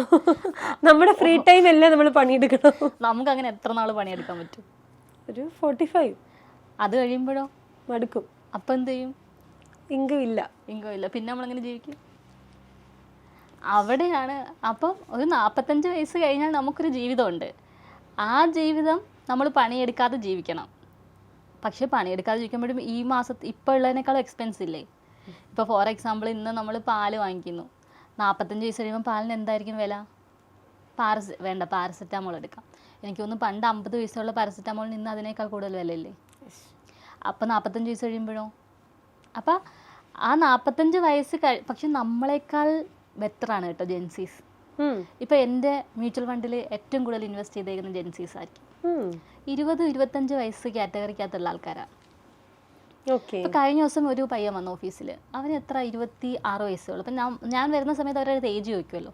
അവന് 26-27 വയസ്സുള്ളൂ. 27 വയസ്സേ ഉള്ളൂ. കാരണം എനിക്ക് ഇൻഷുറൻസ് ഉണ്ട്. അപ്പോൾ ഞാൻ കഴിഞ്ഞ 2 മാസം മുന്നേ അവൻ്റെ അടുത്ത് വന്നപ്പോൾ ഏജ് ചോദിച്ചപ്പോൾ 26 അപ്പോൾ ഞാൻ പറഞ്ഞു നീ ഒരു 27 ആയിട്ട് വാ. കാരണം 26 ഞാൻ നിനക്ക് ഇൻഷുറൻസ് വന്നു കഴിഞ്ഞാൽ അത് നിനക്ക് കുറച്ച് അഫോർഡ് ചെയ്യാൻ പറ്റുന്ന എമൗണ്ട്. അതിൽ കൂടുതൽ അവന് കൊടുക്കാനും പറ്റില്ല. പക്ഷേ 27 കഴിഞ്ഞാൽ എനിക്ക് വേറൊരു ഓപ്ഷൻ ഉണ്ട്. അപ്പം ഞാൻ പറഞ്ഞു കുറച്ചും കൂടി ബെറ്റർ ഓപ്ഷൻ എനിക്ക് 27 വയസ്സ് കഴിഞ്ഞാൽ തരാൻ പറ്റും. 2 മാസം കഴിഞ്ഞപ്പോൾ അവൻ വന്നു ഓഫീസിൽ. ചേച്ചി അന്ന് പറഞ്ഞില്ലേ 27 വയസ്സ് കഴിഞ്ഞാൽ എന്തോ ഒരു ഓപ്ഷൻ ഉണ്ട് ഇൻഷുറൻസ് എടുക്കാൻ. നമ്മളിന്ന് 40 വയസ്സുള്ള അടുത്ത് ഇൻഷുറൻസ് എടുക്കാൻ പറഞ്ഞു കഴിഞ്ഞാൽ അവരെടുക്കില്ല. എന്നാൽ അവർക്ക് അവയർനെസ് കുറവാണ്. കാരണം കുട്ടികൾ ഇന്ന് കുറച്ചും കൂടി അഡ്വാൻറ്റേജ് ആയിട്ട് അത് ചെയ്യുന്നുണ്ട്, അത് ഇംപ്ലിമെൻറ്റ് ചെയ്യാൻ ശ്രമിക്കുന്നുണ്ട്. അതാണ്. അപ്പോൾ അവിടെ എൻ്റെ ഒരു അഭിപ്രായത്തിൽ ഫിനാൻഷ്യൽ ഫ്രീഡം എന്ന് പറഞ്ഞാൽ എല്ലാ എക്സ്പെൻസും വെറുതെ ഇരിക്കുമ്പോൾ പൈസ അക്കൗണ്ടിൽ വരിക. അപ്പം അങ്ങനെ വേണമെന്നുണ്ടെങ്കിൽ നമ്മൾ പ്രോപ്പറായിട്ട് സിസ്റ്റം ബിൽഡ് ചെയ്യണം. നമ്മൾ വർക്ക് ചെയ്യുന്ന സമയത്ത് പാസീവ് ഇൻകം എന്ന് പറഞ്ഞു കഴിഞ്ഞാൽ ആക്ച്വലി അതിനൊരു സിമ്പിൾ ഫിനാൻഷ്യൽ ഫോമുല എന്താണെന്ന് വെച്ചാൽ passive income is greater than or equal to expense. അതായത് എക്സ്പെൻസിനേക്കാൾ കൂടുതലായിരിക്കണം പാസീവ് ഇൻകം. അപ്പോൾ അങ്ങനെ പാസീവ് ഇൻകം വരണം എന്നുണ്ടെങ്കിൽ നമ്മൾ പണിയെടുക്കുന്ന സമയത്ത് പ്രോപ്പർ സിസ്റ്റം ബിൽഡ് ചെയ്യണം. അപ്പോൾ അതിൻ്റെ എക്സാമ്പിൾ ഡ്രോപ്പ് ഷിപ്പിംഗ് വേണമെങ്കിൽ ഇപ്പോൾ ഒരു സോഫ്റ്റ്വെയർ ഉണ്ടാക്കി കുറേ സപ്ലൈസിനെ ഐഡൻറ്റിഫൈ ചെയ്ത് അവിടെ ഒരു സിസ്റ്റം ബിൽഡ് ചെയ്തിട്ട് എനിക്ക് വേറെ പണി ചെയ്യാം. അവിടെ ഓട്ടോമാറ്റിക്കലി ആ പ്രോസസ്സ് നടക്കും. എൻ്റെ 9 to 5 ജോബ് ഇവിടെ നടക്കും. ട്രേഡിങ്, ഇപ്പോൾ ട്രേഡിംഗ് എന്ന് പറഞ്ഞാൽ 9 to 3:30 വരെ ഇരിക്കാതെ ഇപ്പോൾ സ്വിംഗ് ട്രേഡിങ് ചെയ്യാം. SIP ചെയ്യാം മ്യൂച്വൽ ഫണ്ടിൽ. അങ്ങനെ ഒരുപാട് ഓപ്ഷൻസ് ഉണ്ട്. അപ്പം ഇതവിടെ ചെയ്ത് വെക്കുകയാണെന്നുണ്ടെങ്കിൽ നമ്മൾ പണിയെടുക്കുന്ന നമ്മുടെ പൈസയെ കൊണ്ട് പണിയെടുപ്പിക്കുക. നമുക്കൊരു പരിധിയുണ്ട് പണിയെടുക്കാൻ. നമ്മുടെ പൈസയെ കൊണ്ടുകൂടി പണിയെടുപ്പിക്കാം. പറ്റുന്ന പ്രായത്തിൽ പൈസ ഉണ്ടാക്കുക, അത് കഴിയുമ്പോൾ പൈസേനെ കൊണ്ട് പണിയെടുപ്പിക്കുക. ആ സമയം തൊട്ടേ പൈസയെ കൊണ്ട് പണിയെടുപ്പിക്കണം. എഡ്യൂക്കേഷനും ഇൻകവുമാണോ ടൈമും ഇൻകവുമാണോ കോറിലേറ്റ് ചെയ്യുന്നതെന്ന് വെച്ച് കഴിഞ്ഞാൽ ടൈമും ഇൻകവുമാണ് കോറിലേറ്റ് ചെയ്യുന്നത്. സമയം അപ്പം അവിടെയാണ്. അപ്പം അത് പാരലലി കൊണ്ടുപോകണം. ഇപ്പം ഹാപ്പിയാണ് ഉറപ്പായിട്ട്. അധ്യാപികയായിട്ടാണോ ഓൺട്രപ്രണർ ആയിട്ടാണോ ഏറ്റവും ഹാപ്പി ആയിട്ടുള്ള ഇരിക്കുന്നത്? അല്ല, ഇപ്പം ഞാൻ രണ്ടും ചെയ്യുന്നുണ്ട്. അതുകൊണ്ട് ഞാൻ രണ്ടിലും ഹാപ്പിയാണ്. പാഷനും എല്ലാം ഒരുമിച്ച് കൊണ്ടുപോകുന്നുണ്ട്. ഓക്കെ, അപ്പോൾ എന്താണെങ്കിലും വളരെയധികം സന്തോഷം. ഈ ഒരു എപ്പിസോഡ് നല്ല അടിപൊളിയായിട്ട് തന്നെ അവസാനിക്കുന്നു. ഞങ്ങളെ സംബന്ധിച്ച് ഞാൻ ആദ്യമേ പറഞ്ഞതുപോലെ വളരെ അഭിമാനത്തോടെയാണ് ഇരിക്കുന്നത്. കാരണം സ്പാർക്ക് കണ്ടൊരു വ്യക്തി ഇൻസ്പയറായി ഒരു ഓൺട്രപ്രണർഷിപ്പിലേക്ക് ഇറങ്ങുക എന്ന് പറയുന്നത് ചെറിയ കാര്യമല്ല. അപ്പോൾ ഈ യാത്ര ഇനിയും മുന്നോട്ട് പോകട്ടെ. മുന്നോട്ടുള്ള യാത്രയിൽ ഞങ്ങൾ കൂടെ ഉണ്ടാകുമെന്ന് ആശംസിക്കുകയാണ്, ആഗ്രഹിക്കുകയാണ്. Thank you so much. MSc മാത്സും BEdും കഴിഞ്ഞിട്ട് ഒരു അധ്യാപികയായി ഏതെങ്കിലും ഒരു സ്കൂളിൽ കൂടേണ്ടിയിരുന്നൊരു വ്യക്തി ഇന്ന് ഒരുപാട് പേരുടെ ജീവിതത്തിൽ വെളിച്ചമാകുന്ന, ഒരുപാട് പേർക്ക് ഫിനാൻഷ്യൽ ഫ്രീഡത്തെക്കുറിച്ച് പറഞ്ഞു കൊടുക്കുന്ന, വളരെ ചെറിയ പ്രായം മുതൽ 78 വയസ്സ് വരെയുള്ള വ്യക്തികൾക്ക് ഒരു അധ്യാപികയായി മാറിയ ഒരു കഥയാണ് ഇന്ന് സ്പാർക്കിലൂടെ നമ്മൾ കേട്ടത്. ആ വ്യക്തി സ്പാർക്കിലൂടെ തന്നെയാണ് ഒരു ഓൺട്രപ്രണർ ആവാൻ ആഗ്രഹിച്ചതുകൂടെ കേൾക്കുമ്പോൾ വളരെ സന്തോഷമുണ്ട്. പുതിയൊരു എപ്പിസോഡിൽ ഇതുപോലെ സ്പാർക്ക് കണ്ട് ഇൻസ്പയറായി ഓൺട്രപ്രണർഷിപ്പിലേക്ക് വന്ന ആളുകളെയും കാത്ത് ഞങ്ങളിവിടെ ഉണ്ടാകും. പുതിയൊരു എപ്പിസോഡിൽ ഇതുപോലെ ഒരാളെ കൂടി പരിചയപ്പെടുന്നവരെ നന്ദി, നമസ്കാരം.